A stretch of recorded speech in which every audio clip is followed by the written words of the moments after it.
Welcome to Rogue Bogues Basketball Series episode 41. I'm Andrew Bogut. Mike Procopio Pro is online. How's it going, mate?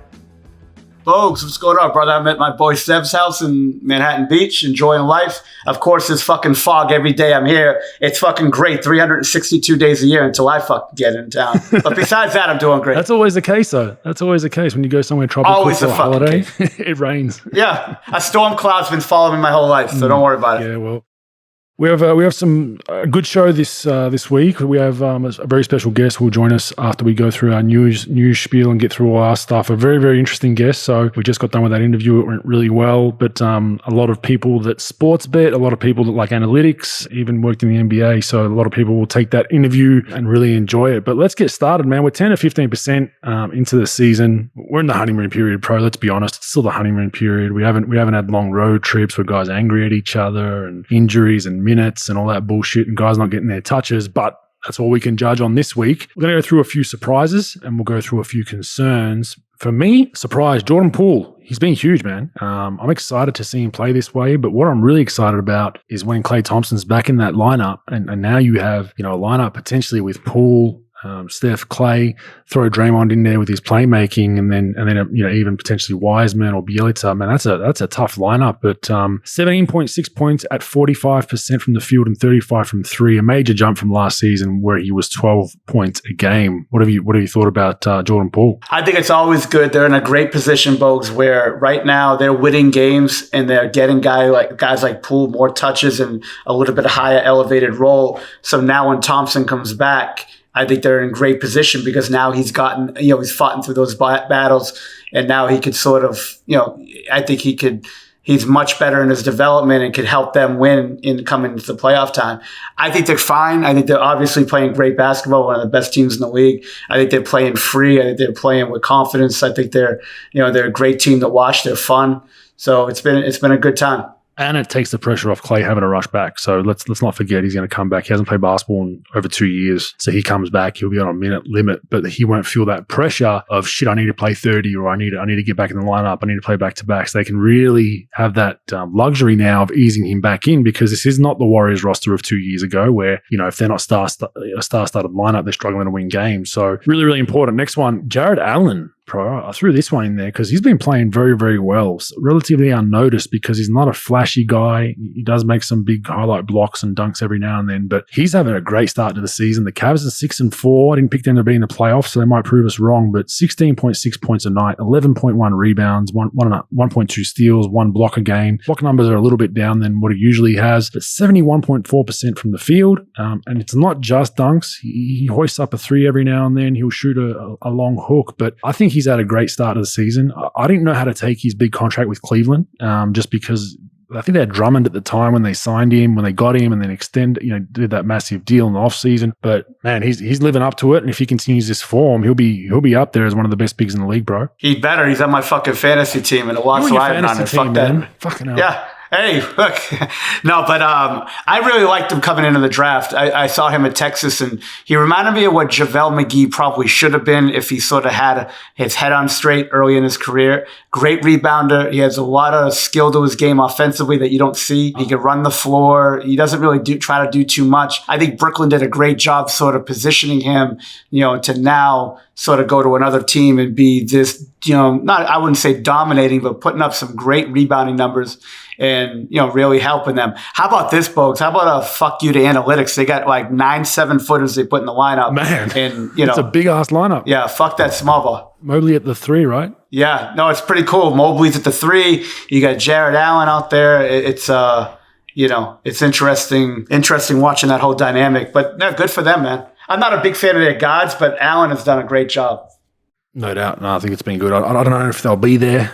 Maybe a playing game at best, but Allen's been doing a great job. Chicago Bulls, I was kind of, they're new and shiny. Are they going to be that good? They've started off very well. It must be noted. There's a lot of energy with that playing group. They seem to like each other. It seems to be going all well. Caruso has been, which I guess we'll actually discuss and bring up later on, which was a name that I didn't expect him to bring up. But they're 6-2 at the moment. But for me, this next 2 weeks is going to be key. They've come out strong. They've only had 2 really big wins, in my opinion, Utah and Boston. They're probably the only 2 big wins. The rest were kind of wins that they have to have any chance to be a playoff team. But this is their next few games. Philadelphia, Brooklyn, Dallas, Golden State, LA Clippers, LA Lakers, Portland, Denver, New York. So I think we'll see where and how strong they'll be for the season. If they can salvage that to 5-5 or a little bit over 500, even more than that, I think they've sold me then, Pro. But the next probably month with those games is going to be key. Yeah, like my guy Seb says, you got to wait about 20 games to sort of see where a team's at, and I agree with that. They've been playing great. They got good. They got sort of pretty good chemistry early on.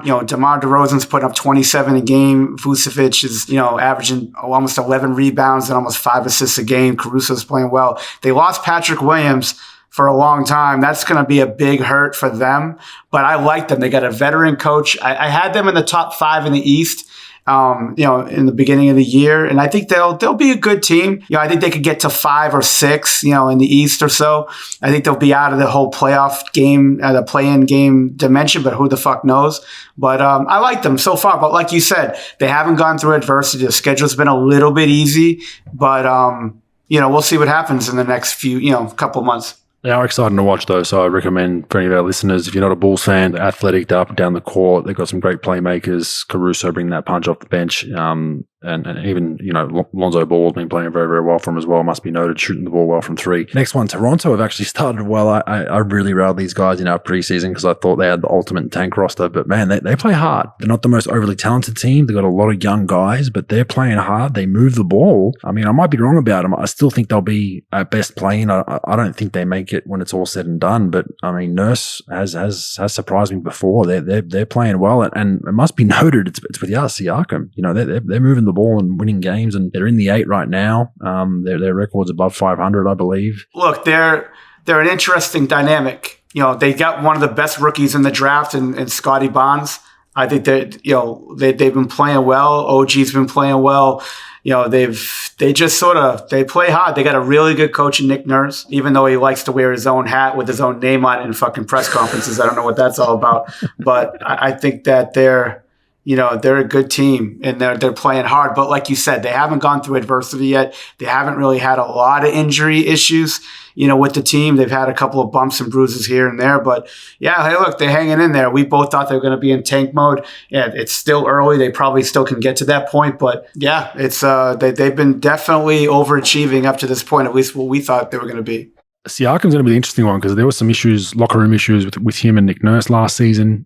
Chemistry-wise, he was being a bit of a diva. Now that they're 6-4 at time of this recording, he comes back into the lineup. He better buy in because he might be the one that people look at like, dude, like we were rolling when you weren't here. So I hope he buys in. And I think if he buys in and gets back to half of what he was in the NBA Finals against us, where he basically earned his contract, they could be a playoff team. So watch that space. The last one's a weird one, Pro. I threw this in there, and most people think I'm crazy, but OKC are a surprise to me because I think they are further ahead than most people give them credit for. Or they will be further ahead than people give them credit for. Like everyone thinks that it's probably a 3 to 4 or 5 year project right now with them. I think they're going to come along sooner than people think. It's not going to be this season. They're not going to win a whole lot of games, but man, they're actually a competitive team. They're fun to watch. They have a lot of young pieces, and SGA is the real deal. He's a very, very good player and really developing at a rapid rate. But I guess my point with this is it's not now, but I think they're going to be better than people think in the next year or two.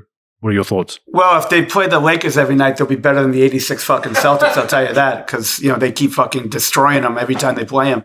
But look, they've got a really good coach. I got a 2.01 grade point average from Suffolk University, so I'm not even going to try to pronounce the fucking guy's last name, but he does a great job with them.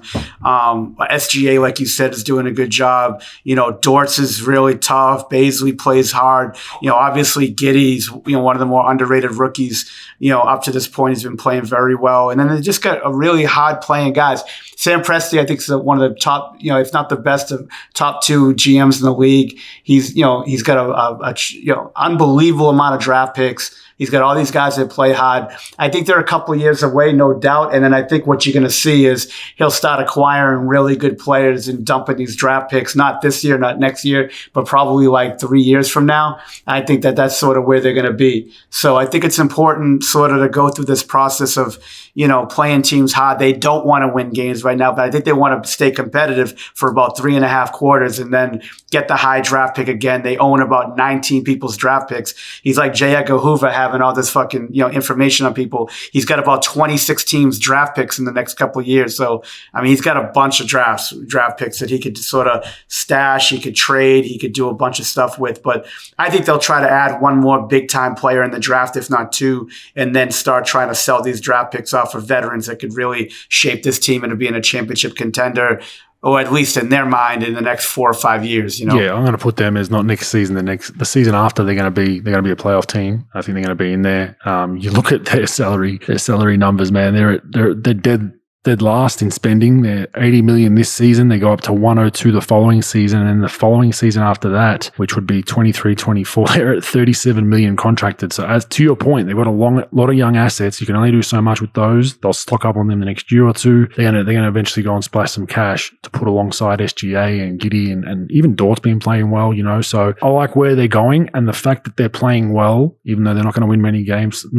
Playing hard. Even though they're not going to win many games. You look at some teams that know they're in tank mode, and they probably don't, they don't go out and play as hard as they should because they're like, oh, we're tanking anyway, we suck. I'd probably look at New Orleans right now in that bucket. That can be a detriment to player development, as you know, pro. So if you're part of a losing environment where you're not held accountable, it's okay, we're tanking, we're supposed to suck. When you hear that as a player and you're young, it becomes the norm. It can become part of your psyche, and we've seen it with numerous tank teams before. So you have to kind of be careful to, tread the line to not have that loser's mentality in your young fellas, right, bro? Yeah, and I think they know that. And look, they're not just like picking up checks there. Like Presti's not just going to pick up a check for 5 years and not do anything. He's going to be smart the way he sort of, if he's going to tank, how he tanks as far as keeping it competitive, keeping those guys' spirits high, developing their confidence in their game, not necessarily winning games, but like getting really close, not just trying to lose 78 games a year and not do anything, not develop players, let guys be 3 hours late for plans like Philly did 7 or 8 years ago. Like they're going to have culture there, and they're going to actually hold guys accountable. They're going to not want to win games, but they want to develop and keep everything competitive. So yeah, they're going to be pretty good. I mean, they got so many assets that it's hard not to, it's definitely not hard not to for them. They'll take their lumps the next couple, but I think they're going to be really good for years to come, in the next few. Yeah, I agree. It's going to be fun to watch. And then obviously with the Josh Giddey connection with Australians, I know a lot of people are going to be, wearing OKC jerseys in Australia, which is great to see. A few concerns for me, pro. Dame Lillard's 3-point shooting. A huge concern right now. We spoke about the ball last week. Don't know what's going on. He is 2.0 for 9.2, so 21.7% from 3 and 33.7% from the field. What's going on, pro? What have you seen? I mean, he takes bad ones because he's such a volume 3-point shooter, which he historically has made. He's going to take bad ones, but they look a whole lot worse when you're shooting 21% from 3. Yeah, shot selection, look, he's always been a tough shot guy. He's always had a steady diet of tough shots that he took, so he's used to that. But sometimes that's hard to sustain, and you're going to go through slumps and you're going to go through tough times. And the team's not very good. There's probably some added pressure with, him, should I stay? Should I go? He's got to fucking hear about that bullshit every day, and then he's got a new coach that has never coached a game in his life before. He's getting acclimated to that. And then, you add on the new ball bullshit, you're going to sort of go through a lot of stuff there. But like I said, 10 games, he's got a lot of time to sort of turn this thing around.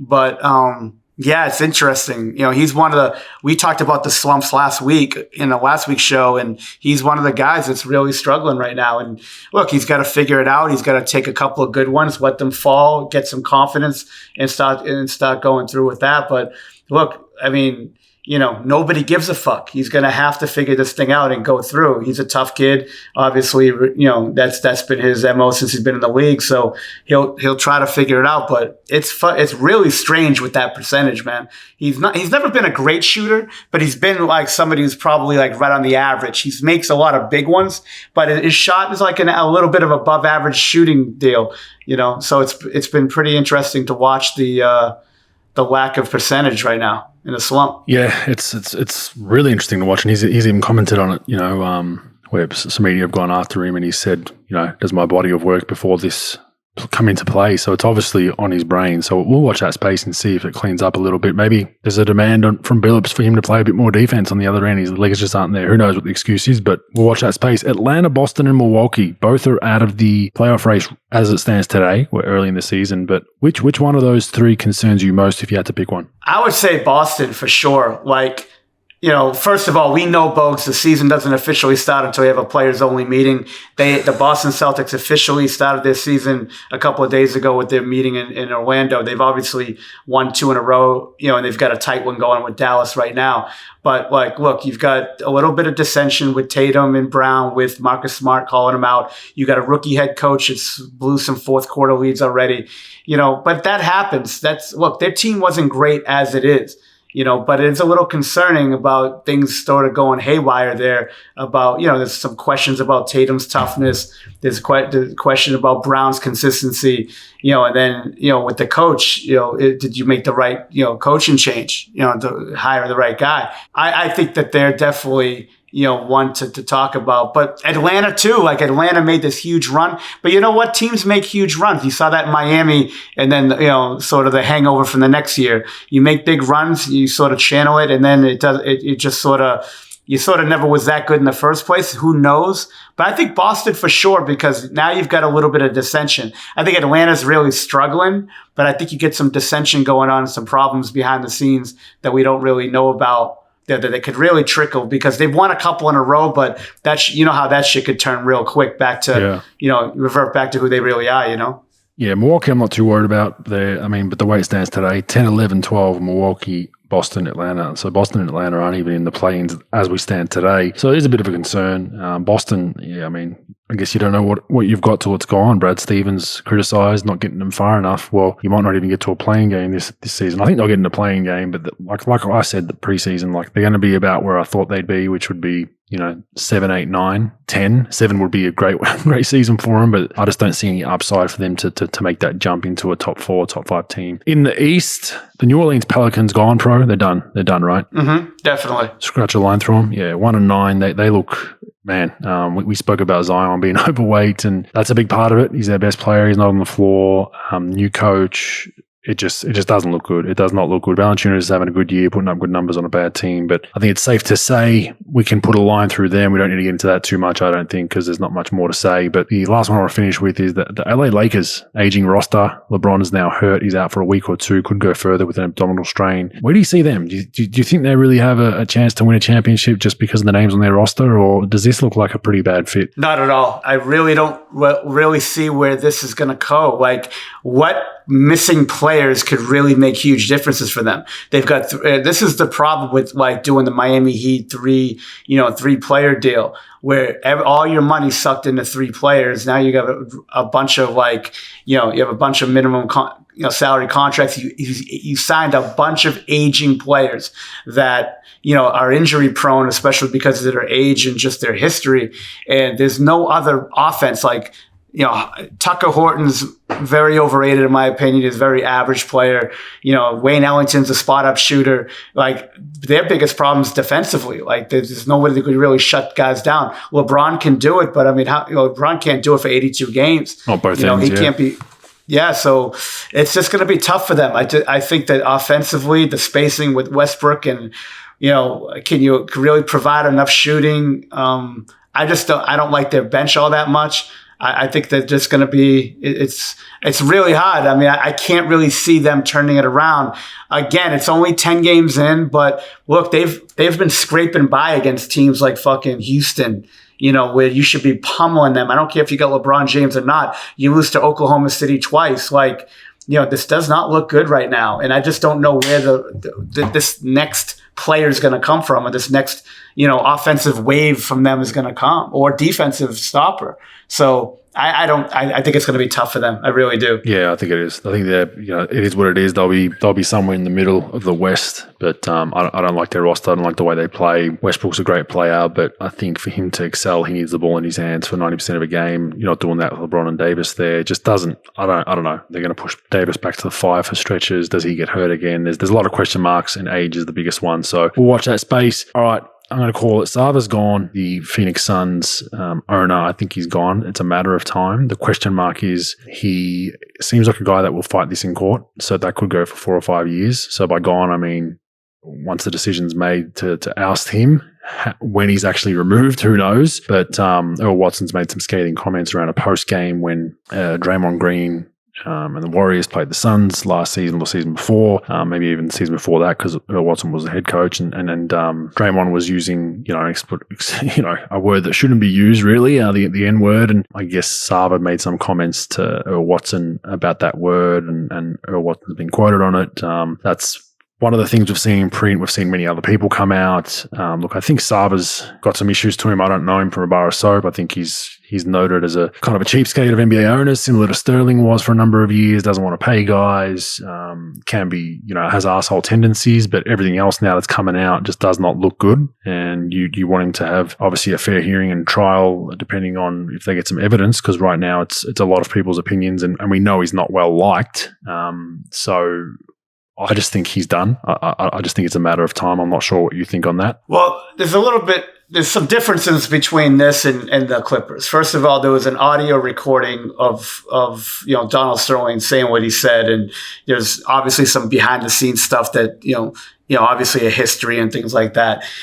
What I didn't understand was there's 70 fucking people that were interviewed. Everybody records everything these days. Bowel movements, everything. And not one person recorded this guy saying anything.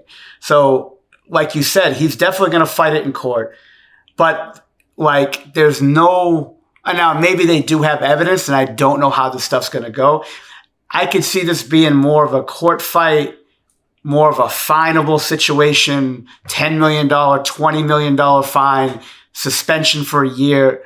But unless they could come up with some really solid evidence as far as recording, I think it's going to be tough to just get him out. Look, Sterling's mental health was in check.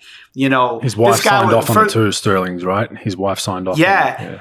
Look, Sterling's one of the worst owners of professional sports, right? Misogynist for sure, asshole to work for sure, cheapskate for sure. But if you're going to get rid of every owner that's a fucking tyrant to work for and just an asshole, then there'll be about 6 owners in the NBA. You know what I'm saying? Yeah. I think it's going to be tough to get rid of him. I do. I just think the precedent of all a lot of people coming out now and just topping up with what's being said, it's got remnants of the Sterling thing. I was close to the Sterling situation because we were playing the Clippers in the playoffs at the time, so I had a bit more intel than most people. I just feel like it becomes an avalanche type thing, and they arguably made the right decision, that one. But I think with this one, it's just that momentum, and it all comes down to a PR battle of how bad, how many leaks they can get off record about stuff that's been allegedly done. And like you said, there's no recording, so there's no smoking gun. But it's going to be an interesting, and you follow that up now with Neil Olshey being investigated for workplace misconduct in a similar vein. Obviously not the owner, though. You think he holds his spot? No, he's gone. I've heard from other people that he's, look, in today's landscape, you can't be harsh on people at all. And he berates people. He likes to yell and scream. I don't know how right or wrong that is, to be honest with you, because that's his management style. But it started with that owner, with him. She wanted Becky Hammon. He wanted Chauncey Billups. He won the battle on that, but I've heard there was a lot of bad blood there. It started with that. And again, when the league doesn't start the investigation and their team does, it doesn't say a lot about what they think of you there. So exactly. I can't see him surviving that. I mean, look, but here's the thing, Bogues. At what point, you can't swear at your staff. You can't. Yeah, and I don't know what he did, or it really hasn't been clear about exactly what he's done besides berating people. But I don't think it's a sexual thing. I don't think it's like a rape thing or dating an intern or something.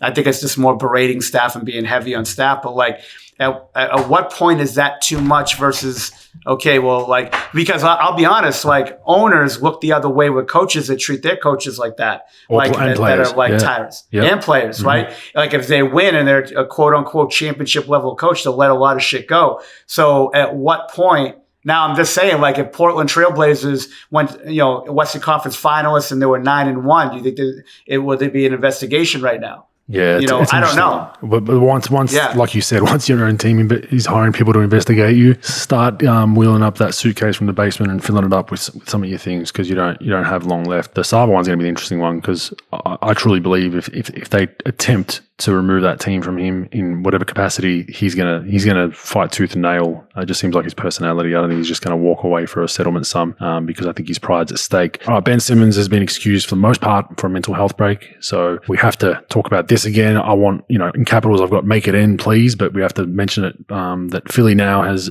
again reinitiated finding him. So apparently they still want him to be involved in developmental individual workouts. I think they've hired a team psychologist, or they have a team psychologist that he's supposed to be working with, which he isn't. So Philly have now formed a crafty way to say, we're finding you because you're missing these appointments. But Pro, can we just make it end, man? Let's just make this thing end so we can stop talking about it. Ben can go on and continue his career and hopefully have success, and Philly can potentially compete for a championship. Are we asking too much to try and make that fucking thing end, or what? No, Bogues, seriously. You know how you compare this to the NBA? It's like watching me without my shirt on. I mean, no one wants to fucking see it. Get rid of it. Like, yeah, you're right. Let's get rid of it. It's a fucking eyesore, because it's like, they're just going to keep going out. It's like a divorce fucking hearing, right? Like they're just going to keep both, like one side's going to say mental health, the other side saying, you're not being a professional. We're doing everything we can. And look, I think Daryl Morey is right. They should do this. But again, this inner fighting is not going to help his trade value, but they're winning without him. So they could probably chill right now a little longer than if they were 1-9 or 5-5, or something like that. So they could chill with this a little bit. It doesn't help their trade value. Just get it over with. Trade the fucking guy for CJ McCollum, do something, but they're going to wait. They want a king's ransom for the guy. I don't think they're going to get it, because this is not helping his value. He needs to play. The only way he increases his value is if he fucking plays. It's ugly. I'm tired of fucking hearing about it. But I mean, it is news, so we got to talk about it. Yeah, and that's what I think. If you're a potential trade suitor, do you look at that mental health stuff as a smokescreen to try and get his way out of Philly, or is it really an issue? Because that could be the other thing that most teams, unless you got Rich Paul on the phone telling teams, hey, we're just using this as cover, he's really got no mental health issues. We don't know. We don't know the details around all that. It's a chess game right now. Bogues, let's be honest. Anytime a fucking NBA player wants to get out of jail free card, number one is mental health. Number two is I got hacked. You could do whatever the fuck you want to do, and then you could claim mental health or you got hacked, and nobody says a fucking word to you. So, speaking of which, what are you going to do? Speaking of being hacked, Karl Anthony Towns has allegedly been hacked, Pro. So you hit on the head. Yeah. He liked the tweet. Apparently, it's petty liking a tweet. Just stand by it. You liked it. You're not playing well. You're not getting enough touches. He's third in usage on the Minnesota Timberwolves. He liked a tweet that said #FreeCat, and then put out a tweet that said, just changed my password. We solid on here now, with the emoji of a padlock. So someone, man, these hackers, Pro, these hackers are becoming more and more brazen. They now have resorted to hacking an account and liking a tweet. That was all they wanted to do. That was all the hacking escapades. All it could do was a click on a like, and they've just done damage, mate. That's hacking 101. Bogues, I commend him, because he changed his password from get me out of Mini to get me the fuck out of Mini. So he's changed his password. It's done. So he's all good. Cat's all good in my book, man. He changed his password. He's good. He got hacked. Such a bad. It's just delete it and ignore it. It'll die in 2 or 3 days. Don't give us the whole. Oh, it's been deleted. All right, Pro. I want to touch on something in the NBL that's been bothering me for a number of years, and it's just come up the last couple of days. The NBL obviously has, there's some crossbreeding with the NBA now, which the NBL should be proud about. No doubt about it. But early on, 5-10 years back, the NBL would use any NBA toe in the door as like former NBA star came inside of the NBL, or former NBL player has signed a deal with NBA team, and then you read it and it's a G League deal, or you read it and it's a 10-day, and you got to kind of dig into the article, but the headline is hyping it up, and that needed to be done 10 years ago because there wasn't a whole lot of that going on, right? We're at a point now with the NBL is a very respected league. There's a lot of people going over there and plying their trade and actually playing over there that have either gone NBA to NBL and back, NBL over there, whatever it is, right? But there's 3 examples I've noticed in the last week. First was Perth Wildcats import Michael Fraser has revealed why he turned down an NBA contract to join the NBL's most successful franchise, the Perth Wildcats. That's the headline, pro. Once you read it, as soon as I read it, I'm like, so you're telling me by that headline, you'd read it as this dude got offered a roster spot in the Toronto Raptors and turned it down for the Perth Wildcats. That's how the headline reads, right? And you read it and then it's an Exhibit 10 deal. Okay. They just got to stop. We got to stop doing it. We got to stop doing it because fair weather fans don't know the difference and they think, oh, wow, we got an NBA player. But most people that know basketball, like that's kind of bush league. You're leaving a lot to be desired. Another example, and a very great player, don't get me wrong, one of the best in the NBL, Chris Goulding. He had a workout with the Golden State Warriors last week. Dean Vickerman on a podcast with Liam Santamaria, who covers the NBL here, gave a comment. And look, he's the head coach. He has to give comment like this, but this is what made the rounds. This is what was the quote in the quote box on all the photos. It said something along the lines of, Golden State Warriors gave amazing feedback for Chris Goulding. And I get you want to promote your player, but let's be honest, if it was amazing feedback, he'd be still on that roster, right? So, and I think I'm not taking anything away from Chris Goulding. He's a fantastic player, but we're overhyping something that's not there. And I'm sure he had a great camp and all that went well, but it was most likely they either had to cut him to make a roster spot or they offered him a two-way or a non-guaranteed minimum deal, which probably Chris would be silly taking considering how much he makes in the NBL. But that's another example. And my third one, this one you'll like, pro. So Scott Roth, I'm sure you're familiar with Scott Roth. I know Scott. Yeah, and I know him very, very well. He was in the Milwaukee Bucks as a scout, and he was with the Toronto Raptors. He was in Milwaukee when I was there, but he's the head coach of the Tasmanian Jack Jumpers. It's their first year in the NBL. They signed a kid named Josh McGetty, and the quote, this is the quote, I've seen him do things in practice already that I haven't seen anybody do at any level. Not Steve Nash, not Steph Curry. And that's the one that's, gotten the clickbait. Yeah, here it is. He got a defensive stop. All right. Nashi or fucking Steph hasn't gotten a stop yet. But yeah. So maybe he's right. Go ahead, folks. Maybe he's right. Yeah. But that's my point. My message isn't to, there's a lot of crossbreeding between NBL and NBA. You've got Josh Giddey over there playing very well. You've got Torrey Craig over there. There's LaMelo Ball, promote the shit out of it. I mean, I went over for NBA, NBL, back to the NBA and actually played minutes. Like, promote the hell out of it, no problem. But this kind of stuff, I think it leaves a lot to be desired in my opinion. I don't know how you feel about it, pro, but it's just something the NBL does not need to do in 2021. No, folks, me and my boy Seven in LA, we're going to write a book about pro basketball. It's titled Everybody Lies. Everybody fucking lies, folks. Players, staff, management, ownership, everybody fucking lies and bullshits. Yeah, they don't need to do all that stuff. But you know how it is. Like, everybody's caught up in winning interviews and winning the press conference. Yeah, but 10 years ago, my point is I get it 10 years ago when no one really knew what the NBL was in the NBA. Yeah, you don't need it. The NBL's built itself into a position where it's a very professional league. They're addicted to it, folks. Folks, they're addicted. They don't need it. It's a great fucking league. It's one of the best developmental leagues to the NBA, going right now. It's probably better than the fucking D League is, in developing players. So, yeah, I get it. They don't have to do it, but they just, like, those PR people are fucking addicted to it. Seriously, it's like those guys that you see at the fucking casinos that smoke 98 cigarettes and been at a fucking 8-day bender. They're addicted to it. It's in their blood. We gotta overblow this. We gotta put too much A1 on steak. It's a crack addict. Yeah, it's a fucking crack addict. Look, my message is just stop doing it. NBL, just stop. It's promote Josh Giddey, promote Torrey Craig, LaMelo Ball, anyone is legitimately. We don't need to do the fringe stuff. Like, no one in their right minds believing a guy turned down and when you click on the link, you can get the actual full information. But the clickbait headlines, who knows? Is that the writer's fault?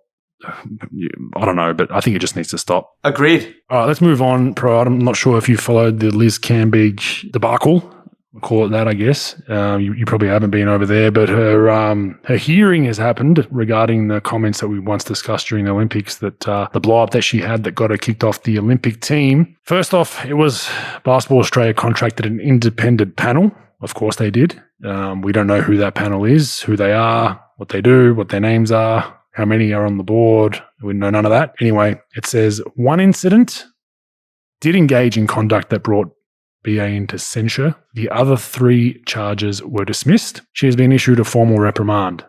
So the matter is now finalised according to Basketball Australia. In Australia, Pro, I'm not sure how it is there, but do you guys know about people that put out statements, dropping them on a Friday afternoon? Is that a thing over there? No, I don't think so. In Australia, the biggest media days are Monday, Tuesday, Wednesday, obviously.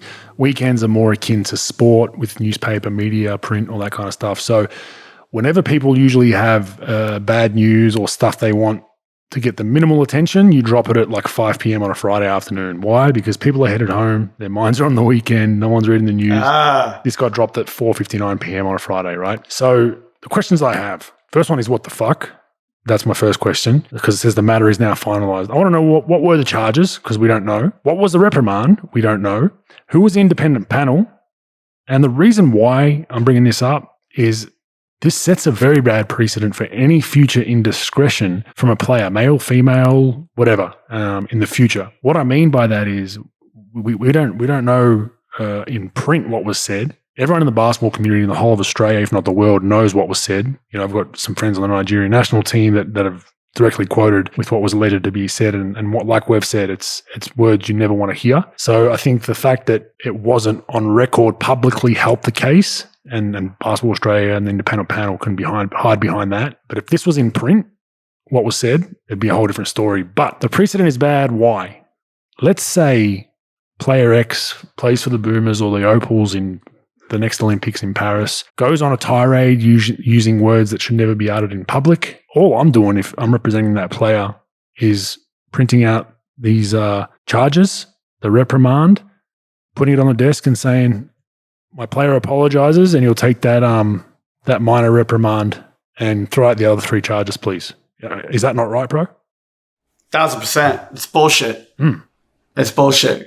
I cannot get my head around it, because it's gonna happen. It's going to happen. And that player's counsel or lawyer or agent has every right now to say, okay, this is where Basketball Australia and your independent panel stands. Now, I assume Basketball Australia or somebody will, we've got a different independent panel now. They made a mistake. But that's not going to be good enough in the court of law. And Basketball Australia is publicly funded, and they have people to answer for this. And there needs to be more said. This is remember, this is a player that got booted out of an Olympic Games, a star player that hindered the medal chances of the Opals. But now all of a sudden it's a minor reprimand.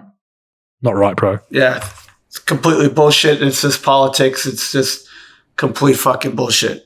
I don't know how much I just, because that word is such a fucking evil, vile word, and to say that and to some of the shit that she said, I mean, what people told me that she said, it's disgusting. But what are you gonna do, Bogues? It's one of those things you just go and you move on. Yeah, it is. But I'm obviously passionate playing for Basketball Australia and the Boomers, and we talk about culture, we talk about different kinds of things. And look, I've done controversial and said controversial things before. Nothing akin to what is being discussed. Nothing like that. So what I'm saying is, there needs to be ramifications for this, so it does not happen again. And unfortunately, the penalty is gonna actually, probably assure that this does happen again, because the penalty is just not there. It's like, is that all it is? I might say something that's on the line or over the line, borderline, derogatory, allegedly racist, allegedly talking down to other nations and countries, and I'll just get the same penalty. It's a bad look. So I hope there's some, I don't know what the appeals process is, but it is a publicly funded organization from the taxpayer. So I would hope somebody looks into who that is, and I would love to know who that independent panel is. They should put their names to this decision. Hey, I'm smelling Bogut podcast number 17. All right, we open up the fucking investigation, Bogues. In conversation or the common sense? Whichever one you want, Bogues. Well, podcast 17 is rating more than the Basketball Series Pro, so I think it's hey, starting to have you in our sights. You get what you pay for, brother. No doubt. All right, so we'll wrap that up. Stats, useful or useless? Here's one. What the Warriors' defensive rating through 8 games is a league best 96.0. This is a number that has not been reached for a full season since 2004. The Warriors points allowed in the last 3 games, 82, 92, 85. They have the best defense this season and currently the best by any team in the last 18 seasons. That's StatMuse. Useful, useless? Useless because of the teams that they've played. Yes, they played a couple of decent ones, but I think they've played, I want to say they played Oklahoma City multiple times, and they haven't played, it's only 9 games in, of course. And plus, I have no idea, no one can explain to me what fucking defensive rating actually is, so I don't even know that, but I'm just saying it's just so early and they haven't played any, they played some good teams, don't get me wrong, but it's 50-50 on the good teams versus the teams. So I'd say it's useless for now because of small sample size. Oh, they played some all right teams, though, Pro. They opened with the Lakers, the Clippers, Sacramento, OKC, Memphis, OKC again, you're right. And then they followed that up with Charlotte and New Orleans. So probably 4 okay teams, 4 shitty teams. So you might be right. We're early in the season with all these stats, but... what do you think, Bogues? What do you think? I mean, they don't really have...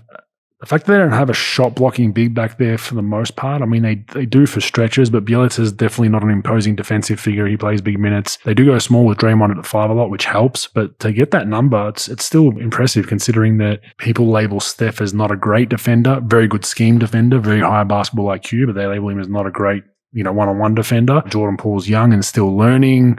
I think Iguodala helps them a lot off the bench. So I think it's good. I think for them to have a chance to compete for, potential conference finals, they're going to need that number to remain about, I don't think they'll stay at it's not going to stay at 96.0. It's going to probably go up a little bit once they play some better teams and get in some shootouts. But I definitely didn't see them as a best defensive team in the league. Them in Miami. I mean, I wouldn't have called Miami maybe preseason. I made that mistake a few podcasts ago when I said, they don't really have any imposing defensive figures. And I looked at their roster and I'm like, oh, my bad, Bogues. Kyle Lowry, Jimmy Butler, Bam. Yeah, they've got a few defenders because I was just looking at Duncan Robinson and Tyler Herro and be like, what the hell? But I made a mistake on that one. So I put my hand up. Guilty by association. Guilty. All right, next one. RJ Barrett, his last 5 games, 25 a night, 5.8 rebounds, 51% or 52% from the field, 50% from 3 on 6.4 attempts. Question, all-star this year maybe, Pro?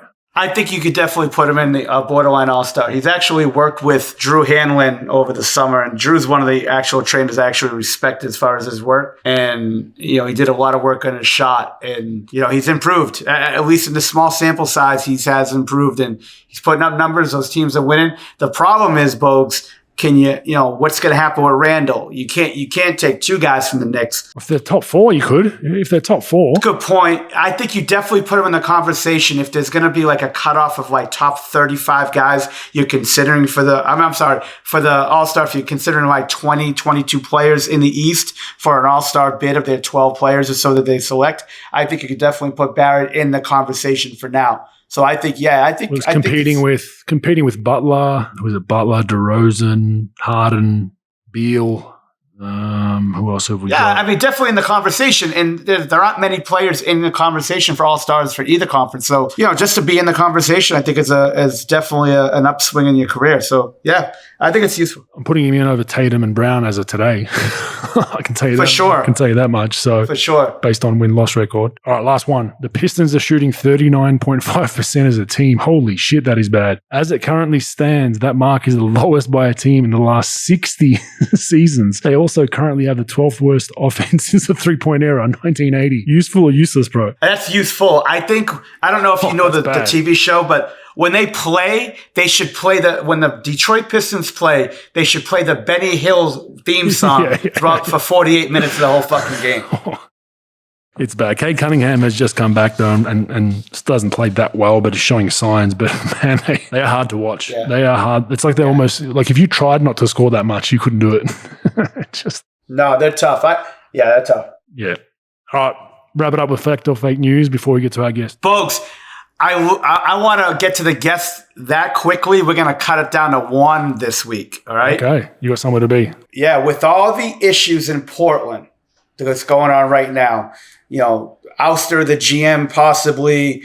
They're a little bit struggling out of the gate. New coach. You don't know if Dave's going to stay or not. CJ McCollum might get traded on. They will blow the team up before next summer. Fact or fake news? Oh, wow. That's a tough one because I would say fake news. They're not going to blow it up. You know why? Because I think that the GM's going to – I think O'Shea's gone. I think the writing's on the wall there. The owner doesn't like him. It's that smoke is a small campfire, but it's starting to spread. And I think the new GM is going to either be an interim or someone they bring in, and he's going to want to tread water and navigate the landscape before he makes a not silly decision, but rash decision. So I don't think it's going to be a blow up. I think at best it'll be a Ben Simmons CJ, and that's it. I don't think they're going to go blow up. I don't know what you think. I think it's fact. I think they're going to blow it up, and I don't think it's going to be their decision. I think it's going to be his decision. Whose decision? I think it's going to be Lillard's decision to get out. I think he's going to want to get out. I think especially with everything that's going to go on, he could use it as an excuse to get out. Not that he needs one, but now, with all the stuff he's been through thick and thin there, he's been through thick and thin. I think, and now it's like, all right, GM's going to get fired. You have this little bit of a scandal, even though it's not a huge scandal. I think he's going to just force his way out. And to be honest with you, you can get a lot for him. Obviously, I don't know who you'll get, but I think you can get a pretty good package for that kid. Fair enough. We'll watch that space. All right, that wraps up episode 41. Thanks for everyone joining us. If you want to check out our Q&A, download the call-in app. We had some great questions on that one, and we had a fan actually get in pros behind and get up him a little bit, which was good, about his EuroLeague takes. But yeah, check that out, and we will check in with our guest right now. Thanks. Thanks, guys. Moving on to our special guest. Really excited to talk to this fellow. Very, very smart guy. Has been around the NBA, has been around betting, has been around numerous different things and walks of life. But what I want to do, Pro, I want you to introduce him with his full name, Pro. Can you give that a shot? Bob Jimmy the Greek Voulgaris. Is that all right to say, or how do you want to say it?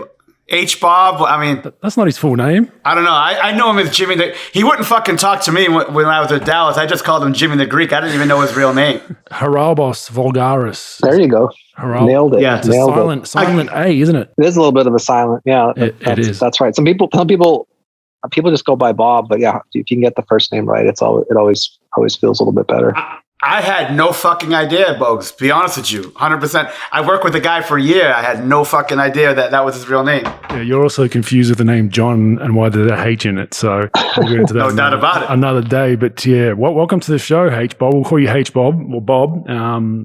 I wanted to get you on for a number of weeks and months, and we've kind of gone back and forth. But for everyone out there, I'll just give an intro of how we met. We met playing poker online, funnily enough, even though you were at the Mavs. We briefly probably shook hands and said hello, but that was about the extent of it. When I was at the Mavs, you were kind of in the shadows back then. But yeah, Pro, this dude railed me for being in one of the slowest percentiles when I played for the Mavs, Pro. So we got off to a great start.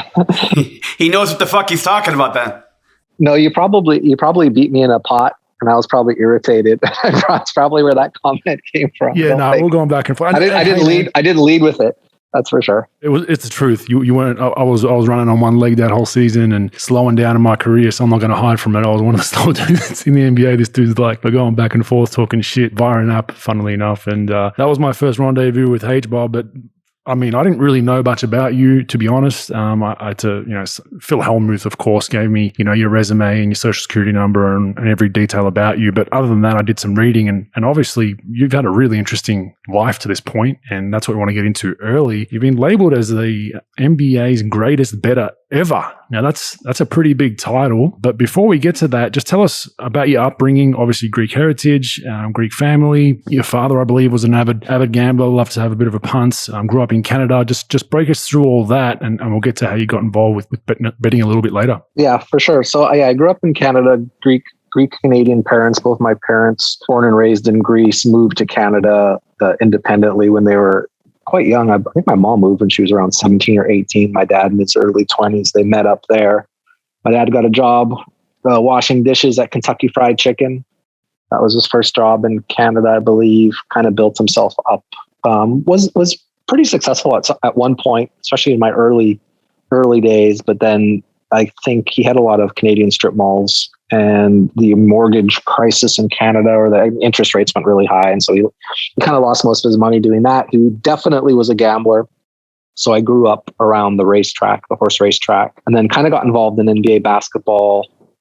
I think around the time a friend of mine gave me like a DirecTV card that gave you like all the channels or something like that. So I was just started watching basketball around then went to Vegas with my dad 1 year in between high school and university and kind of fell in love with the game then, watching the game in the sports book. I mean, I think that's like a standard way of falling in love with basketball, is watching it from the Caesar's Palace sports book. Is that similar to you, how you guys fell in love with the game? That's how I fell in love with the game. No, it's interesting. I mean, then you went off to school, obviously, met a bunch of different people along the way. But yeah, I mean, it's an interesting story, similar to kind of mine in a way, where, immigrant parents, we opted for Australia instead of Canada. So that's why I thought, when I read about, it's not like you started with a trust fund that old dad loaned you to put some bets on and made it big. Your story is literally the ultimate grind of a success, and kind of what you'd make a movie about. I was actually, my dad had a little bit of money when I was younger, like I mentioned, but me and my brother actually looked after our family. I would say when I was in my 20s, my brother's 10 years older, he's in 30s. Like we were actually, when my parents went bad financially, I was working as a sky cap at the airport while I was going to university, and was making quite a bit of money. Actually, was making a sky cap, but I was working like 65 hours a week, some weeks in the summertime. But yes, I was saved up a bit of money, was gambling a little bit more then. Obviously, I think everyone's kind of heard the story of me putting my sky cap savings, which was, I think at the time was around 60 or 70,000 Canadian. I forget exactly. It was around 50,000 American, whatever the exchange rate was, on the Lakers to win the NBA championship in 2000. That went well, or 90, whatever it was, 99, the year, first year Phil Jackson was their coach. What did they give you? 6.5 to 1. It was a pretty bad bet. It was a pretty bad bet, to be perfectly honest, just because, I mean, I wasn't like super sophisticated about gambling back then, but I would never do a futures bet like that now, where you're tying up so much of your bankroll. I wasn't betting on credit. I had to like post up. So I was like sending cashier's checks to all these like random offshore sports books. I think the Greek was one of the ones that took a bigger bet for me, Bet Chris, Caribbean, a bunch of different ones that were around then. So I kind of spread it around that way. And then I just grinded away in university, just kind of like forgot about it, didn't really pay much attention until the playoffs. And then it started to get a little more serious once they got to the playoffs. And that was their first chip, right? In the 3P? Yeah. I started betting them. I went to Vegas again that year, just before I went to school, before I took a week in between university starting, and went there during the beginning of the season. And I think Kobe was hurt at the start of the preseason. And they went there and they had the triangle. They had like, I think AC Green was playing like significant minutes. The whole thing was kind of ridiculous, but they definitely had a system in place that kind of led me to believe that. I watched them the previous year in the playoffs, and they just weren't they were a really talented core, but they just didn't really have any type of coaching philosophy in terms of how they played offense. And so I was like a big Phil Jackson fan at the time. He was certainly pretty good at managing egos. And so that was kind of the whole impetus of that. Kind of wanted to be perfectly frank, just wanted to get out of Winnipeg. That was the main thing. And I thought, okay, I can sit here. I was living in my brother's basement. I can save up money and grind my way out, and then maybe move out of Winnipeg in like 6 or 7 years, or I can just take a shot, maybe try to fast forward my life 5 or 6 years and get out of there sooner. That's kind of what I did. And obviously it worked out really well. And that was pretty lucky for me. And then I just had a decent bankroll to start taking betting a lot more seriously. And is that when you basically trampoline straight into from those winnings straight into the next phase, which we'll talk about now, where at one point you're almost 70% win rate with your bets. Is that where you transition straight to, or was it kind of baby steps to get to that point? A little bit of baby steps. I was betting Canadian football also. Which was really easy to beat football. At the time. Canadian football was probably the easiest sport to beat. I think it was crazy. They expanded to the United States one year, and these teams would play like a game in the American arena, or maybe American Stadium, then go play in Canada. And some of the American state, like guys don't know Canadian football, the field is bigger, it's wider. The end zones are 20 yards instead of 10 yards. But the American stadiums didn't have the big enough stadiums to do all that stuff. So you'd be watching a game where the end zone would be like 14.5 yards deep on one side, because it had like a kind of like a trapezoid feature to it, because they couldn't make it all as big. So there was just a lot of like interesting angles you could play. Like you could bet the unders almost exclusively in the American stadiums at the start because people didn't really realize that the stadiums weren't as wide, they weren't as long. There's just a lot of really easy edges in Canadian football. The lines weren't very good. And I had a guy that was able to get down quite a bit of money for me. So I was doing that.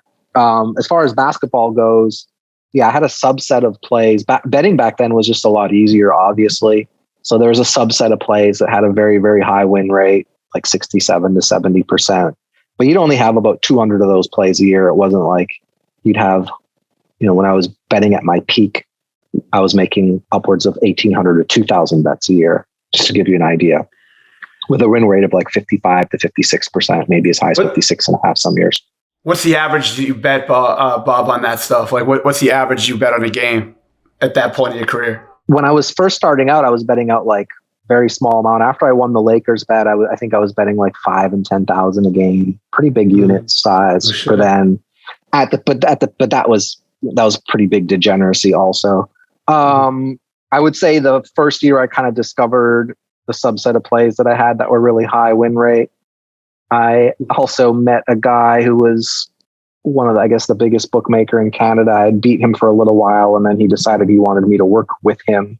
It was kind of a weird situation. Like some Italian mafia guy basically says, we're going to be partners from now on. I had no idea who this guy was, but someone told me, no, he's a good guy. You're fine. He's going to treat you well. So he ended up helping me get down a lot of this is like 2001. He ended up helping me get down a lot of my bets. And during that time, I was betting 60 to 75 to 80,000 a game just because the win rate was so high.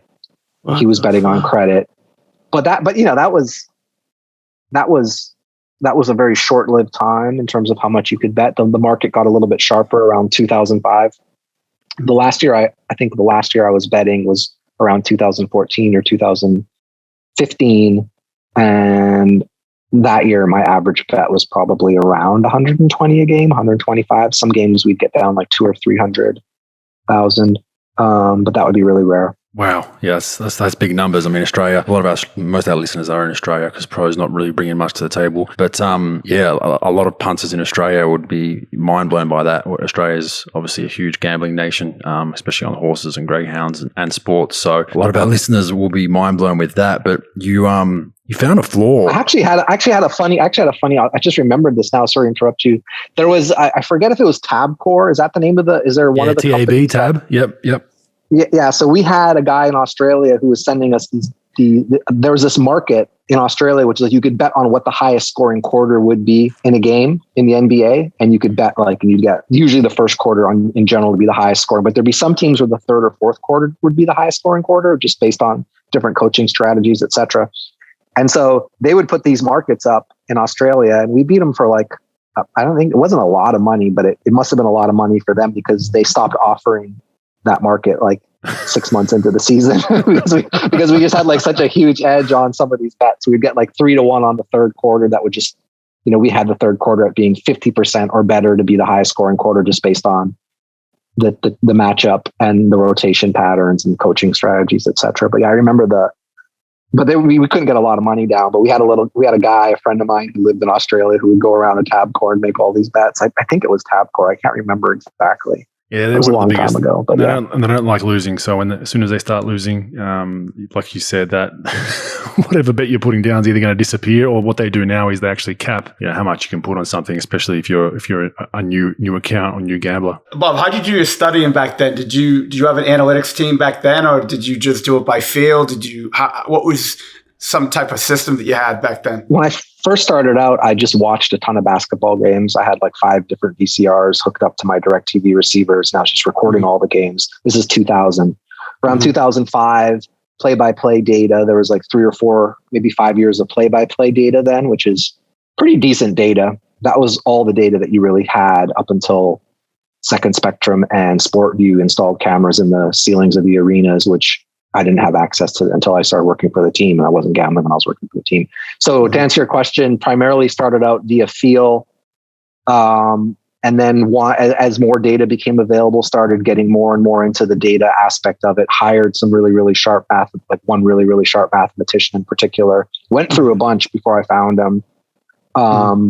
And then it was like, so we did the tab core stuff. It was all mathematically modeled. We had a simulation that would predict the outcome of a basketball game based on, simulating each touch and how, whether a play would end in a turnover or a shot. If it was a shot, would it be rebounded by the defense, the offense, the likelihood of a foul, etc. Simulate the game 10,000 times and then get a prediction from there. Holy shit. And that was called Ewing, right? Yeah, that was the first one was called Ewing. Our second version was called Harden. And then because the second one used a little bit more of the end result data that we had. And then combined the two of them towards the tail end of when I was betting. And that was actually really powerful. When the two models were combined into one aggregate outcome, that was probably like I'm sure you might, you heard the nuts, right? Bogues. I mean, that was the nuts. When this thing spit out a recommendation and both models kind of had a high rate of agreement with it, it would be a very, very high likelihood result that it would be a good bet. And so that's when we really started betting a lot. I'm guessing the mathematician you hired, you shit all about basketball. Would that be correct? He didn't know anything about basketball. In fact, one of our first model output that we had like a 3 or 4 point bias towards games being higher scoring than normal. And it was because we hardwired the free throw shooting for like league wide. And he had the league wide average free throw shooting at like 90% instead of 70 whatever percent that it was. And that was just like, it was just the first iteration, but it was funny because he couldn't figure out what was wrong. It should have lined up right with the average. And he was like, well, how does, I mean, he just didn't have any idea about anything. He had to explain everything to this guy. It was kind of interesting. But once we started working together a little bit more closely, it was a pretty good partnership. Yeah, no, it's just amazing that, people that break down numbers like yourself and the Wiz, that's what he's called reportedly. His name's still not stated to this day. Smart doing. You don't want anyone to poach him from you there, H-Bob. But yeah, I mean, just the fact that raw data and numbers and guys that can study this like yourself early on especially can follow and make predictions on something that they technically have no idea about, like basketball or whatever it is. It's just kind of amazing of how much AI and data gives you. Yeah, it's really cool. Yeah, for sure. It's really interesting because I would always talk about, and this is like kind of relates a little bit to like my time with the Mavs a little bit, but I would talk to some guys that weren't really into data at all. And this was kind of the line I would give them would be like, I don't believe in data. I just watch film. I don't, numbers don't really tell the whole story, which I agree with. You have to kind of combine both. But like the one thing I would say is like, if you don't believe in data, is like, who knows more about you, your wife or Google? Like there's just no chance your wife, I don't care how long you've been married, how close your relationship is, like Google just knows more about you than your wife does, unless you don't spend time on a computer. But if you spend time on a computer and you are searching a lot, like Google just knows like the stuff you're clicking on, how much time you're spending on different ads, et cetera, et cetera. Like Google, Instagram, those model AIs know more about you than you know about yourself. And the idea that you would discount data for a sport like basketball when they have a camera taking a picture of the court 24 times a second, to me, it's kind of nonsense, but I kind of get why there's a hesitancy to it. If you're like an old school guy who grew up around the game and you also don't really understand the numbers, so it kind of scares you a little bit. You might feel like you might get, become like a dinosaur or extinct left at some behind point. For sure, 100%. I mean, for sure, yeah. I think pros, we have this debate all the time, and I like, we like a bit of analytics. I'm kind of in-game coaching feels important, but so are the numbers. I've really come more towards the middle with all that. But yeah, I mean, it's a lot of the old schoolers. I think that's where the hesitancy comes from. It's like, the big shiny new thing that I know nothing about scares me. And that's what we're seeing in the NBA. I think there's a lot of coaches that are now have to have a guy like yourself or someone working next to him. And the ones that don't are just, like you said, becoming dinosaurs. But anyway, let's get back. The flaws you found were interesting because when you read it, it's just such a no-brainer, especially the main one you found was the bookies prices where the total points for the first and second half of NBA games were exactly half of the predicted game total. So for those that don't understand, usually NBA games, there's more points that's scored in the second half because intentional fouling comes into play. Teams there's actually more points in the first half. College has that, where the second half is higher scoring, but it's for a different reason. Way to go, Bogues. But there's like a weird dynamic as to why that happens, and that was like a big part of my edge. And some people are still doing that. I don't really want to blow their angle up, but yeah, there's just like there's lots of different tendencies team wide based on certain things the coach wants to do, substitution patterns. Like you said, some teams like Jerry Sloan used to foul a lot, even down like 12 points at 16 seconds left, the guy'd be fouling. There's a little bit of that would come into play. And then you'd have situations towards the end of the year where it would be really profitable. Like there was a year when Gilbert Arenas played for Golden State. I think it was his first year with Golden State or maybe his second year, but he didn't play till like the second half of the season, towards the tail end of the season. Yeah. And I mean, their games were so high scoring in the first half. Like they couldn't make it. Let's say like imagine the total was 215. Like the right first half number there would probably be like 120 because they were playing so fast with him. And he was primarily getting his minutes in the first half, primarily playing fast. And then the game would tighten up. So like little things like that, you'd kind of try to get a handle on. I was kind of well known as like the totals guy. That's all I really bet were totals. And that's kind of true, kind of isn't. But I led people to believe that was true because when we actually had a full game side model that was super profitable, we wanted to be able to have some beards bet those for us without people thinking it was automatically me. Which is a problem that I always had when I was gambling, was people would always like, if someone was winning on the NBA, they would just assume, oh, that he's getting Bob's picks or those must be Bob's picks. Then that person would get cut off. So you'd try to, a big part of your edge was trying to find like a rich whale to make your bets or disguise your bets, hide your bets, do like all kinds of head fakes. The whole thing was just kind of interesting looking back, but it was also super aggravating because you're dealing with all of these people that you have to be partners with, these Goombas, guys like Pro, the pros. All the guys that Pro know growing up. You have to deal with all of but like there's a lot of them are really good people, but you're just constantly having to find new people like that to find bets. Because if I roll into a sports book and use my name, they're just going to want to bet big money on the NBA. They're going to be like, why the fuck would I ever book this guy's bets? This guy's it's like when Pro shows up at Sizzler and the all-you-can-eat buffet and the light starts flashing. Like, do not. I'm not a meat guy. It's more of a if you're telling me a pasta place, yeah, you're right. Absolutely. All you can eat. Don't let this guy in as Homer Simpson. I love the fact that Bob remembered that I got mafia ties when I was growing up. Though I appreciate that. That's great. you'd always talk about that stuff during those would be like the big jokes. Well, Bob, you didn't respect when I was going to get arrested. Yeah, you didn't. Hey, Bogues, he respected nothing I had to say at the table as far as basketball. So I had to fuck with him about tomfoolery, mob stuff, and him being Jimmy the Greek betting on games, which he obviously didn't bet on games, but I like to bust his fucking balls about it, which is great. That's not true that I didn't respect your work. And I know you know that that's not true. I actually did. I actually came to respect you a lot more or appreciate you a lot more after you were gone, to be perfectly honest. Oh. I thought some of the stuff that you were doing with some of our players was really helpful and obviously you worked primarily with Luka your first year there. The first year I was there. Yeah. That was like the main guy you were working with. Let me clear that up. I never really worked with Luka. I was his guy. I was his sounding board. And I just, cause no one else would really fucking talk to the kid. And I would bust his balls. And then I just fucking be around talking to him. But you also worked him out a lot. You did a lot of skill stuff with them. Like you should be, you did a lot of that. A little bit. I'm not trying to get a job off the kid, but yeah. What I like about you is there's so many people who have tried to attach themselves to this guy's success. Bob, here's the thing. I knew the fuck I was getting fired already before training camp. I knew I was fucking getting out of there, right? Why did you know you were getting fired? How did that happen? Me and Carlisle were like fucking Iran and Iraq, especially at that last year. And I won't go back. I won't get into it, but I knew I was gone. There was no fucking chance in life. So I just sat there and did whatever I needed to do. I didn't try to attach myself to anybody to try to save my job. I knew it was like a fucking count. Remember the countdown meter till fucking the year 2000? And then fucking everybody thought the computers were going to shut off. That was my countdown. And I knew I was out. So I didn't give a fuck. I just knew. So, look, I did my job. I didn't try to make any last second fucking Hail Marys to save my job. I liked you. You were around. I liked fucking around with you. I hung out with you and Sham, DK. And then I did what I did. But, I didn't want to off track. Those two guys, by the way, are as great a two people as I've ever worked with. Ever. Fan fucking tastic, both of them. Yeah, just really enjoyed that. Sham God and DK was the essentially team psychologist, right? Yeah, sports psychologist. Yeah. Mm.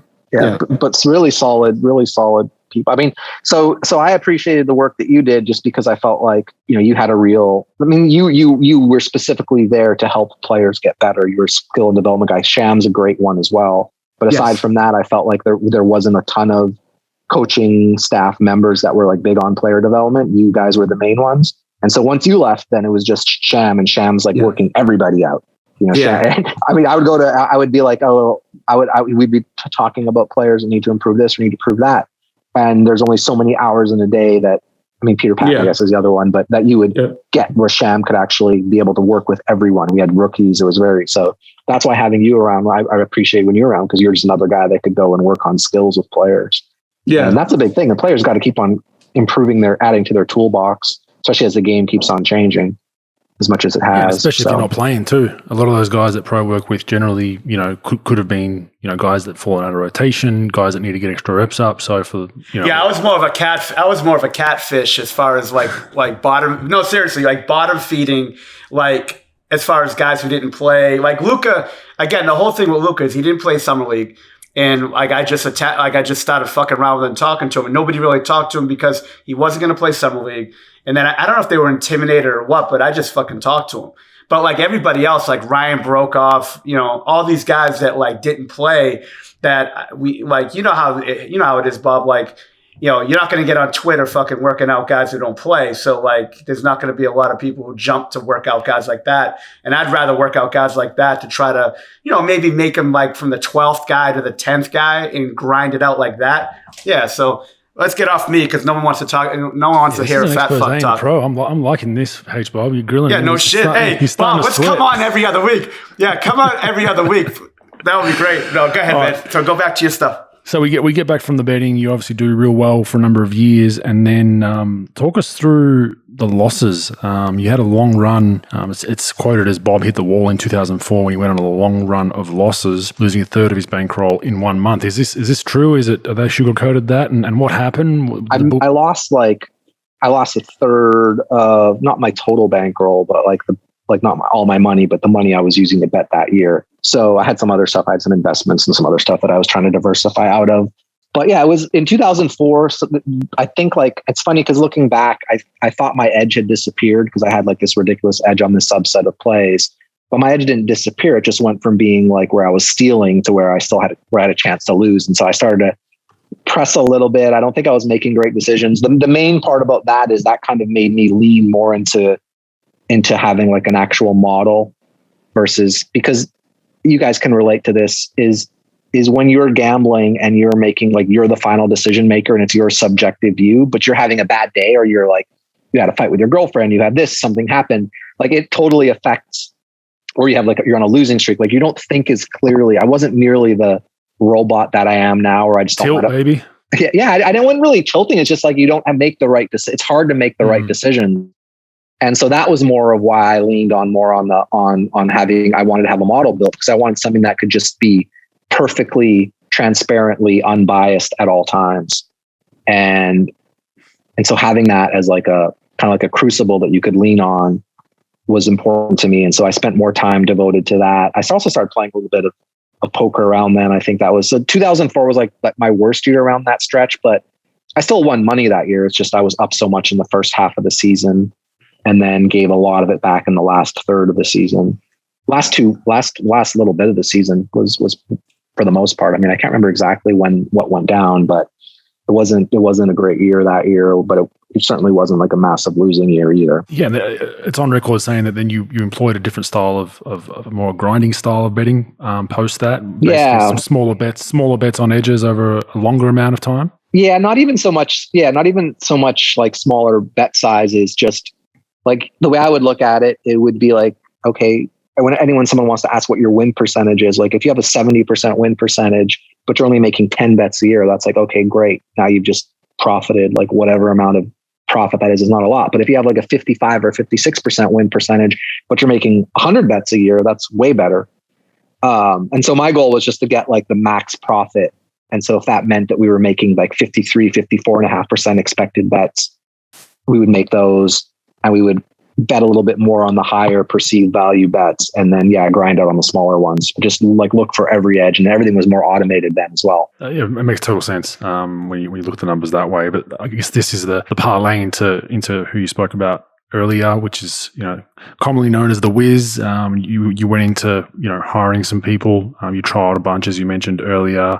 Yeah, I had a couple guys that worked for me beforehand. The Wiz didn't come in until like 2008 or 2009, I believe. Okay. Second half of I think it was a 2009 season was when we took Ewing live, which was like the other models were good, but Ewing was like the nuts. I mean, it was just it was so good the first few years. It was just a joke. I remember we had like some new people that were making our bets for us, and we lost like the first 5 or 6 days of the season, and they were like talking to them like, "Oh, this is shit. Why are we betting this stuff? This is awful, blah, blah, blah." And I'd have to like, and then I remember asking the guy to make one more bet on on the Laker halftime. And I was like, "Are you still here?" He's like, "Yeah, we'll be here until you lose all your money and all our money too."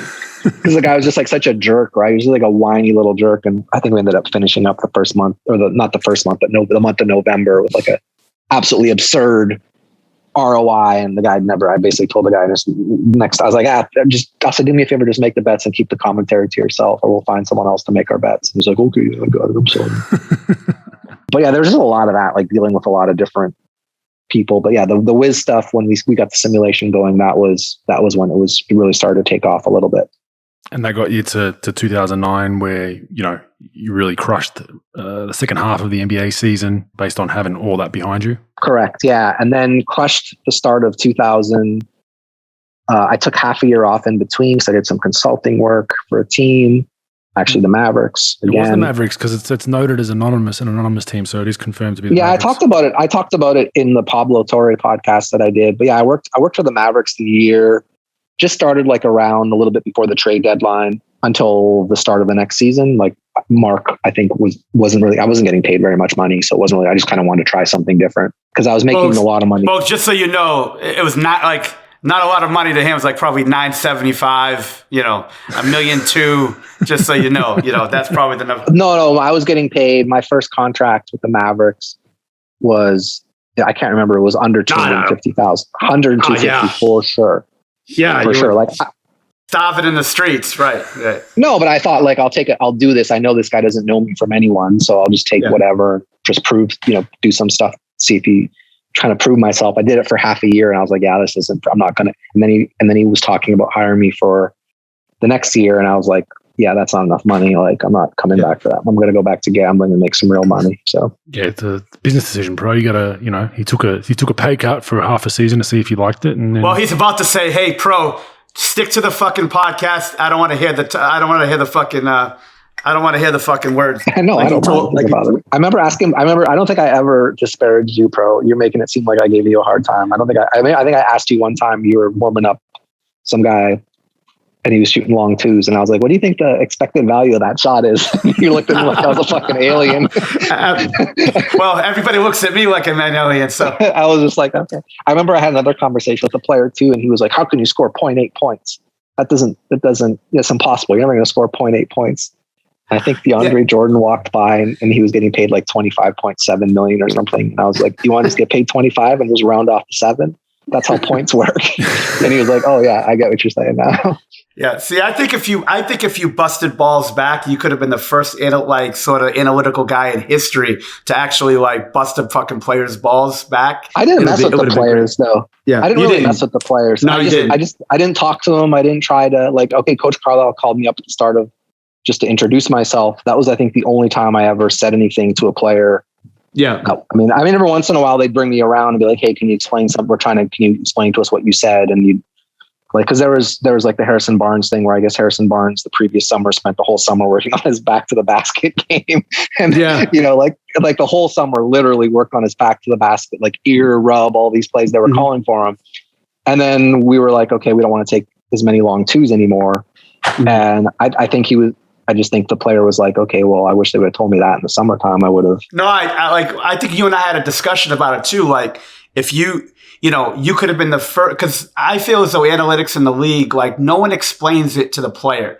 Like they explain it to the coaching staff and the front office and ownership, but not a lot of like one-on-ones with with the actual player to explain it.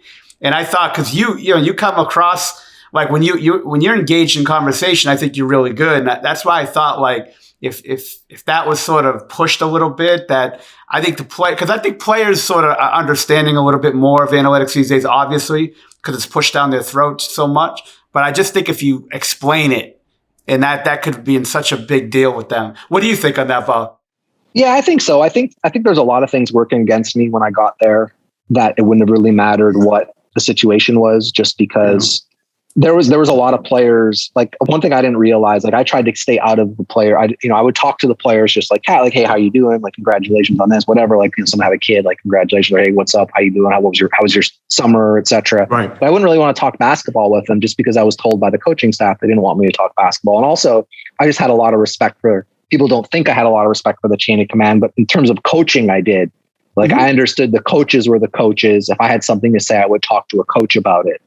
Right. And so, but yeah, I think so. I mean, part of the problem is, like, some of the vets that weren't playing, they got the impression the reason why they weren't playing was because of me. Like, there's a lot of players thought I was like this spook that was doing all of these things that I wasn't really doing, like controlling. I don't know if you guys read the article that was written, but like controlling lineups. Like, you've been around Coach Carlisle. Like, no, Coach Carlisle's not going to fucking have someone tell him how to coach his team. Like, it's just not.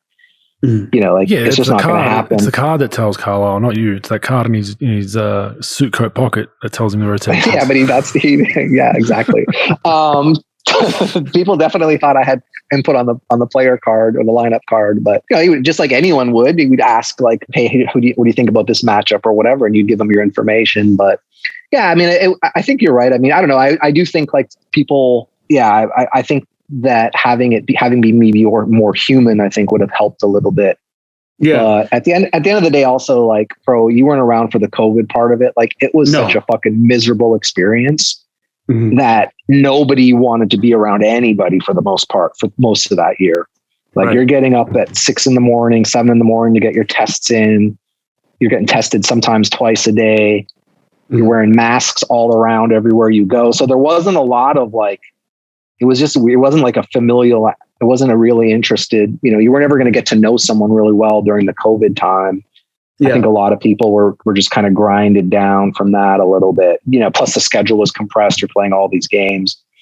But yeah, no, I would have liked to have not necessarily like been able to explain stuff to players, but just like to have been thought of as more of like someone who's got a sense of humor and who can bust balls, etc. Because I kind of kept to myself a little bit. Yeah, the presentation of you probably could have been better as far as like how they introduce you to the team. I think like because no one really knew what you did. They knew the gambling stuff, and then they just brought you up there right before you went to Shanghai, I leve, right before you left for China. You spoke to the team, but it was more like, all right, Bob, tell us what you think. And it's like, all right, you know what I'm saying? Like, it's, for sure. Yeah. That definitely, I mean, I heard that so much, like, oh, wow, the biggest mistake ever made was having you talk to them. Like, I definitely heard that a few different times, because I do think people are just like, what the fuck is going on? Who is this guy?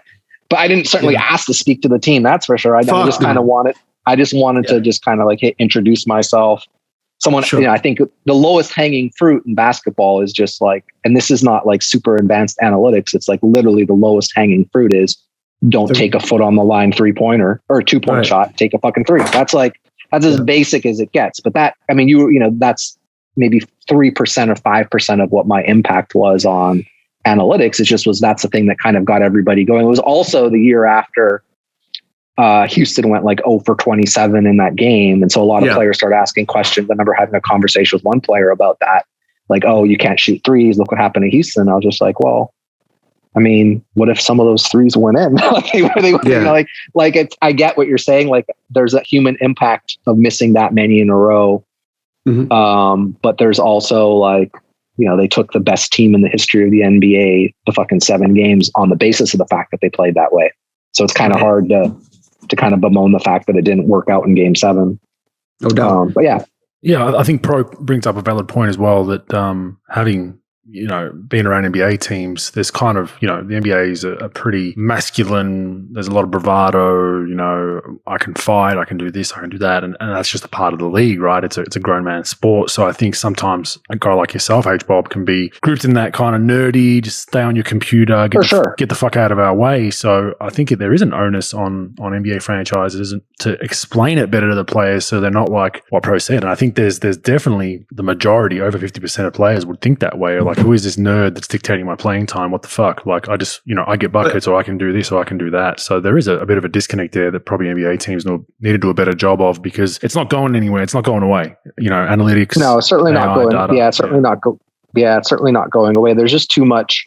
There's just too much at stake in order to like discount this stuff. And you can see like the teams that push back on it. There hasn't really been any team that's kind of had success, going all in analytics. But there's the exception of the Lakers. I think the Lakers bubble team, that was probably like one of the least analytically friendly teams to win a championship in terms of how they built their roster. But they also started with LeBron James and Anthony Davis. Like you're going to be a good team if you start. That's the other thing about the NBA is no matter how great your analytics are, it's a star league. So you can have as many spreadsheets as you want. If you don't have one of the top 10 players in the league on your team, you're just not winning ever. Yeah. Like if you're the Houston Rockets and you're jacking up enough threes and all your numbers are correct, you might win 20 games instead of 15.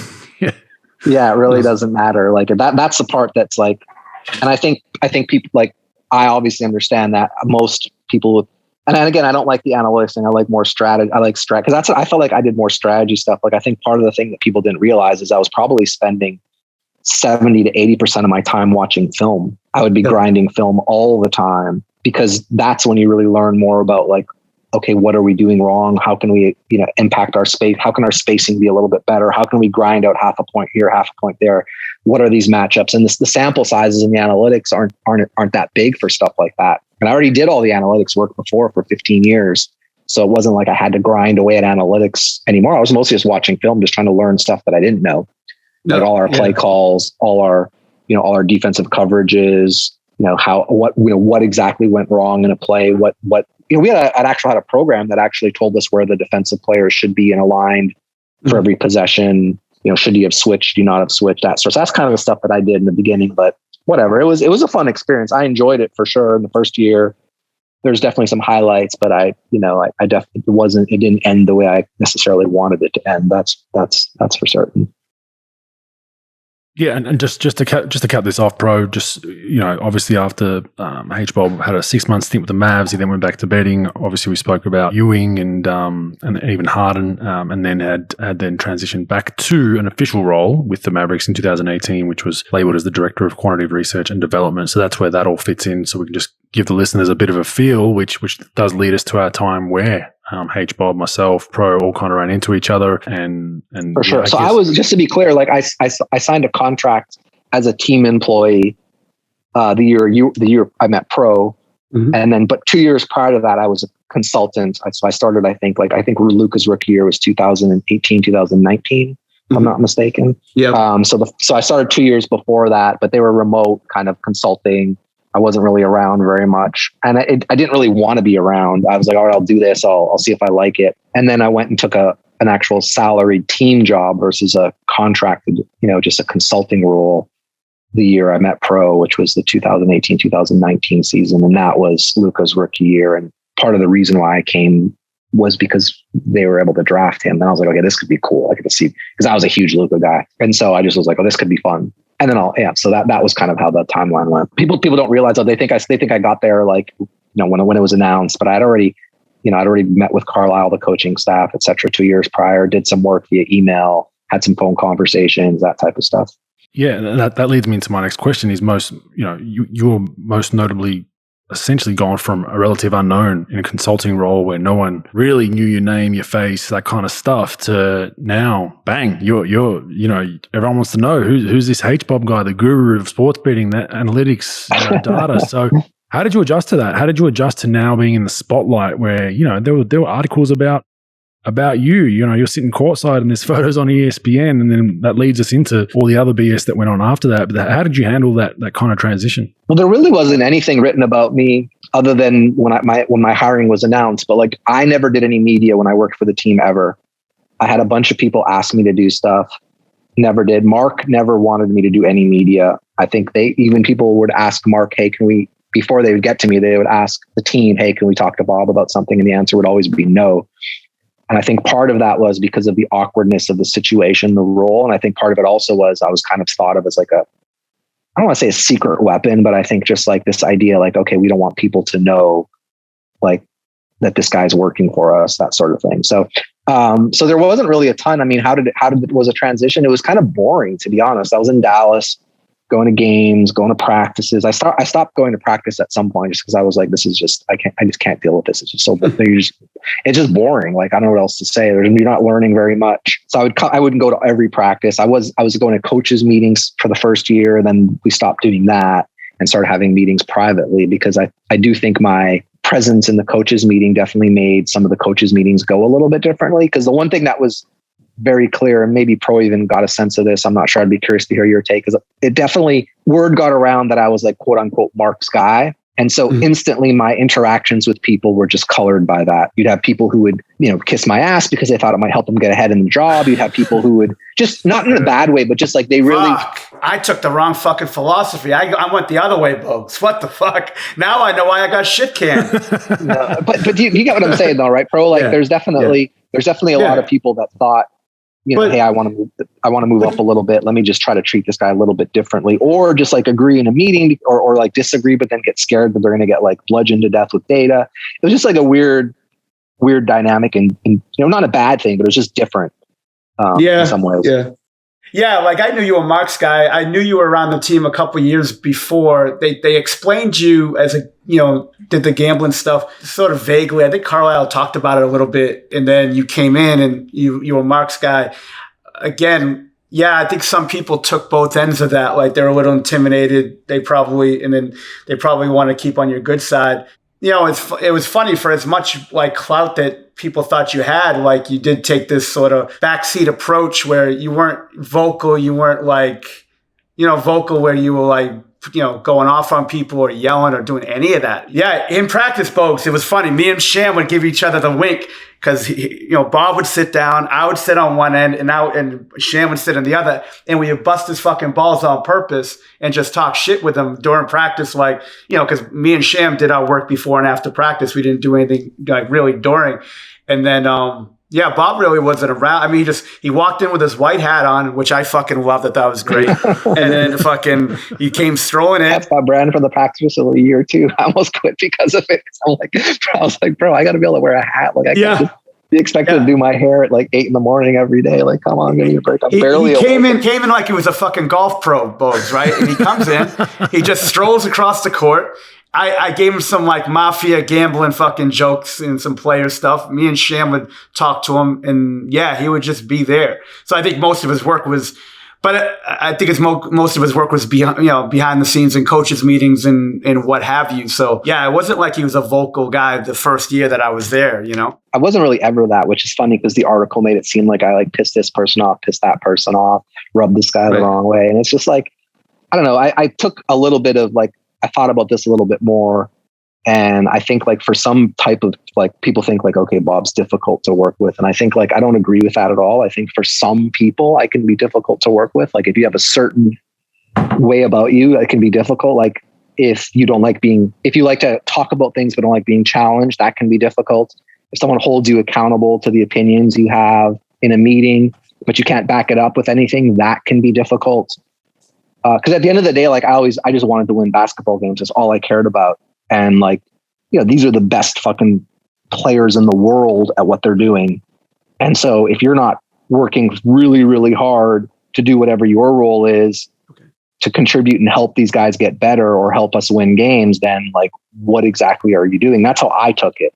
Well, you're direct. I mean, you're direct, H-Bob. I mean, you're direct. You're backed by your research and endless amounts of hours of study you do. So I think that's intimidating for some people. And I think the fact that, you'll give your opinion, like that's my kind of guy. Like I'd rather know where I stand. I don't want, and the problem in the NBA is, you somewhat have to sugarcoat things with certain guys or coaches or staff. And That's what Pro and I always laugh about. Like it's very, very political, almost more so than the White House, which you ended up figuring out the hard way, H-Bob, as it went on with your career in Dallas. For sure. I just was blown away by it because like I always took like the coaches meetings as kind of being sacred. Like you say shit, it stays in the room. Like we're trying to get to the same result. And I would say most people had the same attitude. Like there wasn't like a bunch, I don't want to make people get the wrong impression, but there was definitely some situations where like you could just disagree on certain things. And yeah, people would take it personally for whatever reason. But yeah, I mean, the direct part is like, the other thing is like, I don't really talk about stuff I don't know about. Like I'll never tell Pro how to warm up a player. I'll never tell, like, I would never be like, oh, I think like, I just don't, I would never tell DK how to like there's stuff that I know and there's stuff that I don't know. And I feel like when it comes to a topic that I have domain knowledge of, that I've researched, that I can actually answer, I'll answer in a way that makes you seem like, oh, why is he so confident? It's because I've done the work. But if there's stuff I just don't know, then I'm not that difficult. I would just be like, oh yeah, that's interesting. Let me research that. And yeah, it's tough, Bob. Like the money fucks everything up in the NBA because it's so much money. You know, like these coaches are making, and most staff members are making, right? And then it ends up being way too territorial. There's too many staff members. There's 5,000 fucking guys around. There should be probably a quarter of the staff. And now it becomes like, you know, they want to continue to make that money as long as they can. You come along, which you don't really have a border. You don't have a lane that you have to stay in because you could have say in whatever you want to have say in. And I think people just get territorial. Look, and yeah, and that's sort of what you got to deal with in these organizations. And, you know, you got to massage some people. But the problem is, like, you are so high up with stuff, right? But again, I think it was a failure to present you correctly. Like, look, this guy is this. You know, not like, oh, this guy just walks around. He's a gambling guy. No, this guy is important to us. He has say in what he cannot be fucked with. Like, he's here for you and us, but he's got a lot. Like, I don't think, at least the first year wasn't presented that way. And I think that's why it's sort of. Yeah, I think that's a good point. I mean, the first year, I think they also just didn't really, I mean, they're just kind of getting a feel for me a little bit. I was kind of getting a feel for the job. But yeah, I mean, it was pretty clear once I was there to the people that mattered that I had a big influence on what was happening. I think to your point though, like, yeah, once money gets involved, now the other people, now they're worried, okay, is this guy coming for my job? Yeah. How does that work? Like, obviously me and Donnie never really had like a bad relationship, but we never had a relationship. Like, I never really talked to the guy. And I think the longer I was there, the more difficult it became for him. And I can totally understand that. But he also, whatever, like the stuff. Yeah, it was a weird situation for sure. But not in a bad way. I mean, look, I at the end of the day, like I knew I was leaving around March of the last year. I just knew I wasn't coming back. I told Coach Carlisle I was not coming back. I didn't tell Mark I wasn't coming back, but I told Coach Carlisle I was not coming back. It was like right after the last time. I guess Luka got upset because I left early in a game, which I thought to be pretty funny. But that was overblown, right? That's part of the smear campaign that started. Someone leaked it to the media. I mean, that part, I don't know if it's overblown because I don't know. I never talked. I left after that. I was never around the team after that. I was like, you know what? I don't need to be a distraction. I'm just going to leave. The first part for sure, where he yelled at me, he did yell at me in the middle of the game, but I didn't like. He said like, "Don't ever tell me to calm down" or something. But I wasn't. I never say anything. Like, I never would talk. Like, I never tell players what to do. I'm never like. I'm not sure if Pro ever watched me watch a game, but I never really clapped. I never really like stood up and yelled. I just kind of just sat there like a statue and watched the games. Like it was, yeah. And so we did have a thing where he yelled at me, and then there was like rumors going around that me and him almost came to blows in the locker room after the game or in the garage. And like, that wasn't what happened. He yelled at me during the game, then yelled at the bench, whatever. He was upset about something. I was sitting next to Mark. Mark was the one who was like, saying like not bad things, but he was definitely vocal during the game. And so, but like a week or so later, me and Luka did have a conversation. He did apologize because I was like, hey, I didn't yell. I wasn't talking to you in the game, right? Like, I don't do that. And he's like, yeah, I know it wasn't you, it was Mark. And so that part was overblown for sure. Everyone knew that. Whoever the source was certainly would have known that was bullshit, but they only wanted to tell half the story, not the full part of the story. The second part, I don't even really know. Like I got up with like a minute and a half or 2 minutes left in the game. I don't even remember why I got up, but it wasn't because I was quitting on the team or anything. I just got up to go check something on my computer in my little cubby cubicle, whatever. And then I got the phone call like in the middle of the night from Coach Carlisle. I was like, hey, Luke, did you hear what happened? I was like, no, what happened now? Because there's always something happening. I'm like, what happened now? And he's like, Luke, I got upset because you left the game early. And I was just like, are you fucking joking? I was like, what did you guys say? Right? It was the game was over basically or something, right? Yeah, but it wouldn't have mattered because I remember I left with like 3 minutes left or 30 seconds left in the game that we were up one with like 30 seconds left because I wanted to look at something on like the statistics on like who to foul and stuff I didn't have a computer with me. I had to go to my computer. So, but yeah, that's what happened. I got up with like 2 minutes left and we were down big, or maybe 40 seconds left. I don't know. It was portrayed like I quit on the team. But it's not like I went and left in disgust or anything. I just left. I was still around. I still went to the post-meet locker room. I'd always meet with the coaching staff before, I'm not sure if you saw that, Pro, but like the coaches would meet with the coaching staff before we're in the locker room. Yeah, I was always in that meeting. And so a lot of the times I would want to have something that I would explain. And so I would leave a little bit early because I'd want to get that information. Yeah, I don't have any intel on that, Bob. Like I didn't really hear about that too much except reading about it. I guarantee you I could sort of ballpark it. It was an overreaction by everybody, right? Carlisle probably heard that like Luka was a little bit pissed, but he probably wasn't even pissed. It was probably like a ball busting thing of like, where the fuck's Bob? I think he was pissed.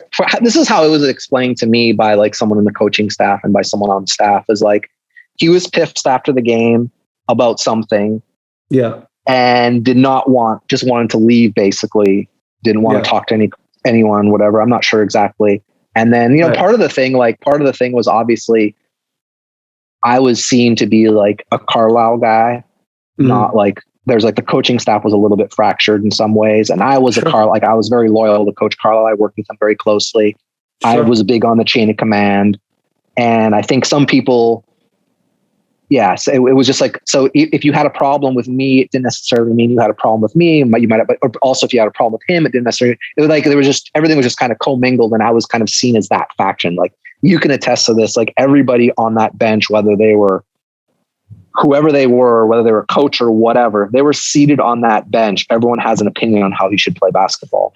And there was a lot of like, hey, we should be doing this. What the fuck are we doing? And I was just always like, what is your job? Oh, you're this? Okay, then why don't you focus on that and not worry about that and let the coach worry about that?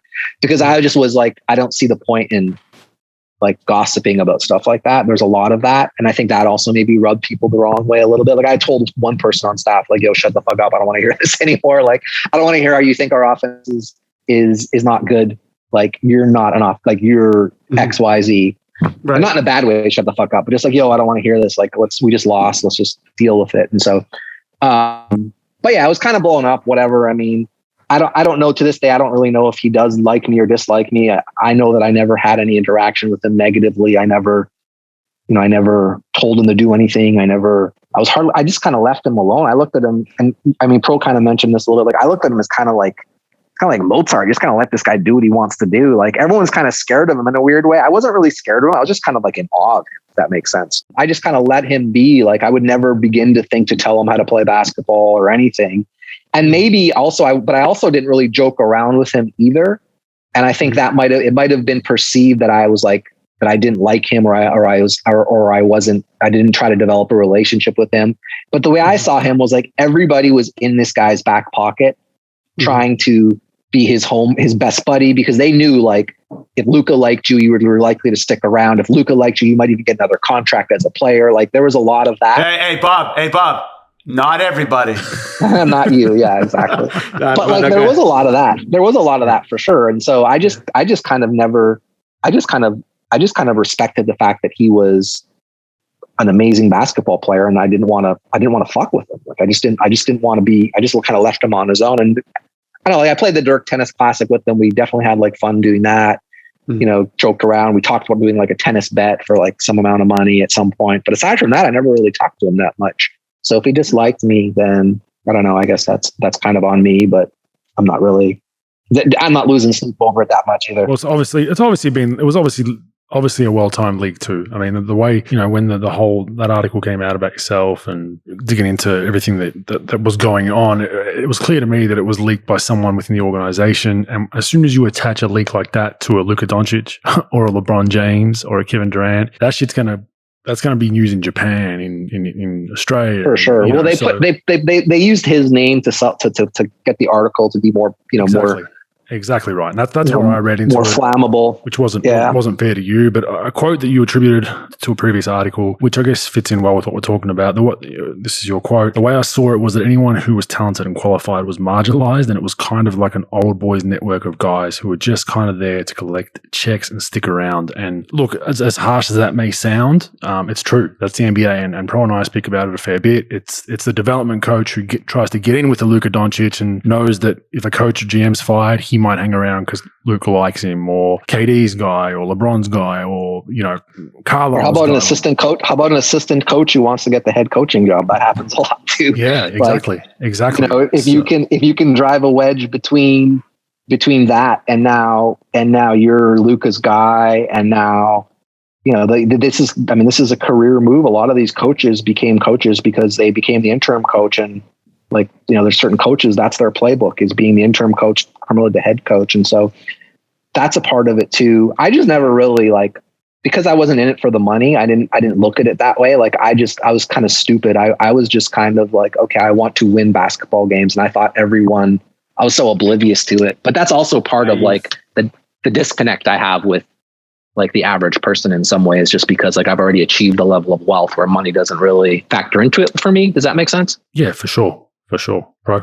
No, financially, Bob, you're obviously killing it on the gambling side. Why join a team full blast where you have to give up all that other stuff just to work for an NBA team where you could have you had the money to be, you could have sat courtside wherever the fuck you wanted and just sort of chilled and had enjoyed yourself and still did your gambling stuff. What did you want to be? Did you have aspirations of running a team? Did you just want to be around a team? What?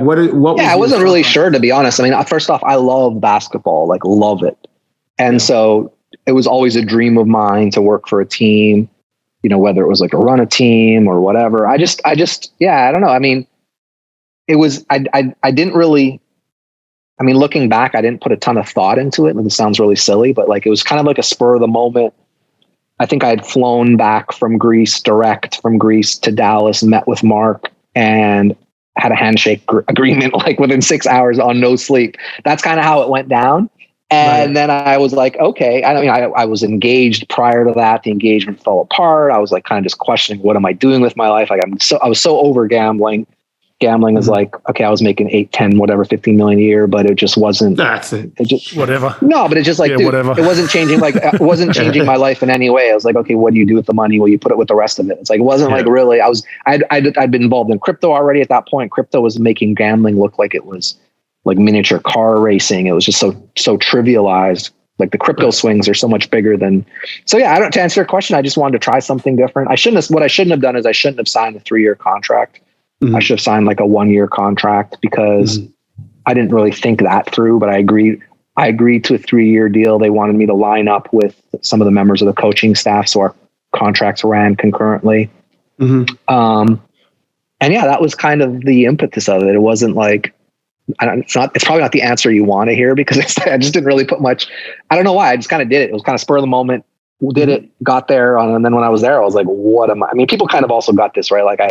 It's not like I spent the whole year in Dallas. The first year that I got so bored while I was there, and I was just felt okay, I got to get out of here for a week or something, because I'm not being when you guys would go on the road, sometimes I would just jet off to Mexico or something and put my work in there and come back. But I was always working very hard. There's nobody that could say, if a coaching staff member didn't reach out to me for a question, they wouldn't get a response back if I was awake. If you messaged me before 10 o'clock at night, you're going to get an answer within 5 minutes almost every time. Right. After 10, I just turned my phone off because I just wasn't dealing with it after 10. But prior to 10, I was just always around. I was super committed to it. But yeah, I would going back, I would not have Why did I do it? I don't know, man. I have no idea why I did it. I wish I didn't. Something. Well, didn't you want some experience within an NBA team? Because I don't know if you still have these aspirations, but when we chatted previously, you've noted that that's if part of Bitcoin if Bitcoin hits 100K, that you'll be the new owner of an NBA team. Still that motivation? A little bit, yeah. I'd like to own an NBA team. Having the experience is definitely, you don't want to go into it and not have any experience for sure. But yeah, that was part of it. I at one point I wanted to be a general manager when I was younger. So I thought, well, let me just try to check this off and see if this is something I'd be interested in. I quickly learned very early on that it's just too much. I mean, me and you used to talk about this in private, Bogues, like a couple of years ago, or when we first started playing poker. It's just like, dude, these guys do not have good lives. Like they are phone attached to both ears, 2 phones. Like, Daryl Morey's aged like a president in the last 15 years. I mean, it's just like, it's never ending. And I think there's a certain, I have a lot of admiration for people who are able to do that, but it's not, I would rather not do that. I just think it's just too much. But owning a team would be cool. Yeah. That's something is that still the short, medium, long-term goal for you? Like, would that be? It's a goal of mine. It's a goal of mine. I don't know if I'll end up ever doing it just because it's like these teams trade so infrequently, and the teams that do trade aren't like the Timberwolves deal. That was a pretty good deal for whoever bought that, like for Mark Laurie and A-Rod. How do you like Phoenix? Decent city? Because that I mean, there's just so few places I'd want to live, to answer your question. So it's whether it happens or not, I don't know. But yeah, it's definitely something that keeps me grinding a little bit. You need goals to keep working, I think, and so that's definitely a goal, is to make that happen at some point. But whether it happens or if it doesn't happen, I'm fine with that too. I'm not tied. Also, I'm not tied to the NBA. I could see myself owning another franchise with a different team, a different sport, just because I do like the idea of building a culture from the top, doing things the right way, especially after what I've learned. I feel like I've learned some valuable lessons along the way.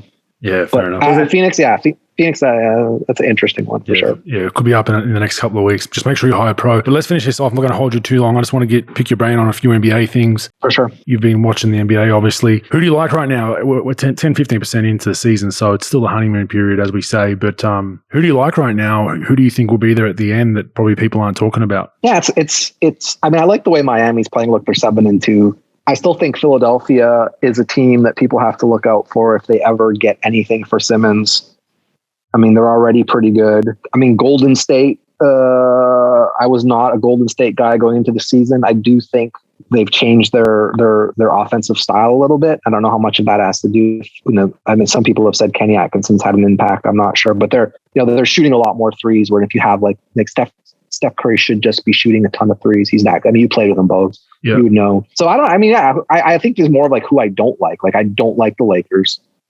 I don't think the Lakers are a team that is going to be like the NBA champion. I don't see that roster being good. I'm not a huge fan of Phoenix. I think Phoenix was a little bit lucky last year to have things go the way they went. But yeah, who would I, if I had to pick one team right now, I would probably roll with like Milwaukee. I think the East is just much stronger. Yeah. So I'd probably roll with like a Milwaukee or Miami as the 2 best teams in the league right now. Yeah, wow. Yeah, I mean, I agree with Golden State. I think the emergence of Jordan Poole has been huge for them. And I'm excited actually to see if Clay comes back healthy. That's a pretty big 3-headed monster you got on the wing there. But they've definitely been playing well. And defensively, Miami and Golden State, their numbers, it is a honeymoon period. So we try not to put too much into the basket right now. But yeah, I would agree. For sure. So much can change. And what about this? How do you feel about like what Golden State's doing in terms of like trying to thread the needle between, keeping these young players and also having a chance to win how hard it is to win a championship.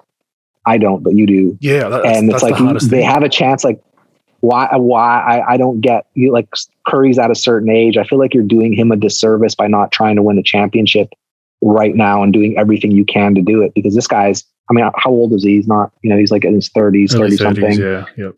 Yeah. Like 30, 33. He'll be 34 in March. Yeah. So he's got another year or two at this level probably, and then he'll start to dwindle a little bit. So I look at it and he's at the top of his game, which is surprising to me, but he really is. I would be really, really looking to, like, I wouldn't be trying to hold on to Kuminga Wiseman, Moody, etc. Like I'd be trying to move some of these. I would have been trying to move some of these draft picks, but that's just me. Look, they do things their own way. They've already won multiple championships. So they obviously know what they're doing. It's just it's a tough argument, isn't it? Because you want longevity where you success. Do you want longevity for 10 years, or would you take a championship in that 10 years and be kind of shitty for 5 and then okay for 4? And most people would say the championship, to be honest, because they're so hard to come by. But that's the age-old debate that GMs and owners have is, do you end up like Cleveland? I think you have to take a championship. Yeah, I think so too. Yeah. I think so too. That's why we were talking about the Wiseman and player X, maybe Wiggins for Bradley Beal back when Beal was somewhat on the table, and that was my argument was, Steph's not going to want to be part of a team that's just treading water and developing and going to be a 5, 6, 7, 8. He wants to win a championship. So does Draymond Green. So does Klay Thompson. So, I mean, I'd like to see them do something potentially. Will they? Who knows? I don't know what the motivation is, but it's just such an interesting topic of discussion with these kind of teams that are, kind of in the middle. Now they're surging back up. They got aging stars. Do you end up then being left with a bag of bad contracts trying to surround around Steph like Cleveland did with LeBron, and LeBron leaves anyway, and then they're back in a rebuild, and their rebuild arguably could take an extra 3-4 years, and it's supposed to because they're left holding the bag with bad contracts. There's that argument as well. It's just so tough to make. Sure. Well, the Cleveland thing though is just so. I mean that Cleveland had no choice because they're never ever winning a championship without LeBron, anyways. Mm-hmm. And that was it. And so like that, no one's going to Cleveland. No one's like, hey, I've made my decision this offseason. I'm going to sign with the Cleveland Cavaliers. But they would have when LeBron was around. Yeah. So I think they had to do something. If Golden State hadn't already won a championship, if that ownership group hadn't already won multiple championships, they probably have a different attitude right now than they do. But once you've won multiple, it just makes it a little bit more, you can be a little more prudent. But I think you are doing a disservice to those guys, to Klay and Draymond and Steph. But who knows? Maybe they feel differently. Maybe the players themselves. I don't mean to be speaking for them because I've obviously never talked to them about this. But that's how I see it. I would be trying to win at all costs. And I don't think they're good enough to win. They don't have enough depth. Not right now. Yeah, they're a piece away. Yeah. And so like the talk for them would be Simmons. Would Simmons help them? Like how do you find Simmons matching up with Draymond? I mean, by the way, if you get Simmons, it's not like you're left with a bad contract. He's still like quite young, and you can arguably build around him a little bit. But in your world, Bob, does he fit? Like he can't make free throws. He doesn't want to shoot threes. And let's not even talk about the attitude stuff and quitting when adversity hits. Yeah, I think that's more of the question. Analytics do like him. Like, yeah, he doesn't shoot threes, but it doesn't matter when he's on the court. He's probably like I went to the game. I went to all the, like he takes a special. He took a special liking to guarding Luka, and he shut that guy down. I've never seen anyone guard Luka like he guarded him in the one game we played last year in Philadelphia. He is a transcendently good defensive player. Mm-hmm. And that alone is worth a lot in the playoffs, as you guys know. Now, if he's scared to shoot free throws, that's a problem. He has mental problems. That's a problem. He's a diva. I don't know if he's any of those things. I mean, he's certainly afraid to shoot free throws and shoot threes, but I don't know about the rest of it. Yeah. I worry with adversity with him. I think with Simmons right now, trade value wise, I think the best trades he's going to get is McCollum or Buddy Hield. So maybe if you throw some of those young players in with Wiggins, maybe it makes sense. But, that's the other part is Golden State doesn't really have any contracts to match up with them. Like, I don't think Philadelphia is eager for Andrew Wiggins. They're not like rubbing their hands together, waiting for the Andrew Wiggins deal to happen. And I don't think the younger players are good enough. No, it has to be it has to probably be like a 3-way deal in some ways. But yeah, it's interesting to think about. I don't know. I am high on some teams, higher than others. But it's so, like you guys said, it's so early that I'm just more like watching all the different coaching changes. There's been so many coaching changes this summer, and watching how they're doing, and watching like how Udoka is coaching, and watching how Billups is coaching, and watching how, Orlando Mosley's coaching. I find that to be really interesting because you do learn a lot about a coach early on, just based on what type of stuff they emphasize early. So, but yeah, no real like dark horse NBA champion, whatever. I think Philadelphia is a decent dark horse, but they need to make that. That's only incumbent on them making a move and getting another player. Yeah, and that's why hearing more of his comments are just mind-boggling. That obviously he's posturing about keeping him for 4 years, but Joel Embiid's not getting any younger. They've been through the process, which they never want to get to again with Embiid on the roster. They need to do something soon, and their window slowly closing. Arguably, they've got a talented roster with a top 10 player on their roster. They need to try to win now. Yeah, you could argue that they could have. I don't know what the situation was last year for Lowry, but I mean, last year was the year where it was wide open. If they had Lowry on their team instead of George Hill, who they picked up at the deadline, you could be talking about something completely different right now. But yeah, that's what I got on that. Not a whole lot, but that's kind of my views on the NBA right now. One thing I'm going to leave you with to pick your brain. You're usually pretty decent at these. Give us a player that you think is just not getting enough time right now by the numbers and data that you look at. Give us a young player in the NBA that you think is going to be much better than they are right now. Besides obvious of a rookie, but someone maybe that's second, third year that's stuck behind someone in a rotation that you look at his numbers and you're like, shit, if this guy got more minutes somewhere else, he's going to be a star. You got anyone for us? Yeah, I mean, the guys I like are kind of getting recognized now, but like a guy that I always liked was Caruso for the Lakers. Like, are you sure that that's a guy I find to be underrated? So he's one that I think. But another guy is DeAnthony Melton for Memphis. He's like wildly underrated. Kind of like a jack of all trades defensive type of guy. Not a great on-ball defender, although not a bad on-ball defender, but he's a really good scheme defensive player, very smart. Those would be those guys that I like. Aside from that, I can't really think of any off the top of my head that I would say are super, super underrated or anything. Yeah, those would be the two guys that just like, they're kind of like defensive guys. Those would be the guys that come to mind. Offensively, yeah, I'm not sure. I'm interested in seeing TJ Warren coming back from injury to see how he plays in Carlisle's system. I think that'll be interesting to watch. He's obviously a very skilled offensive player. It'll be interesting how they utilize him. But those are the guys I would say off the top of my head that are kind of underrated by traditional media or but that are actually quite good. Yep. Yeah, fair enough. All right, Pro. Thanks, H-Bob. Really appreciate it. I think it's your stories. Yeah, thanks for having me on, guys. Yeah, story, for sure. Yeah. Pro, it was good talking. Yeah, it was good talking to you again, man. Hope you're doing well.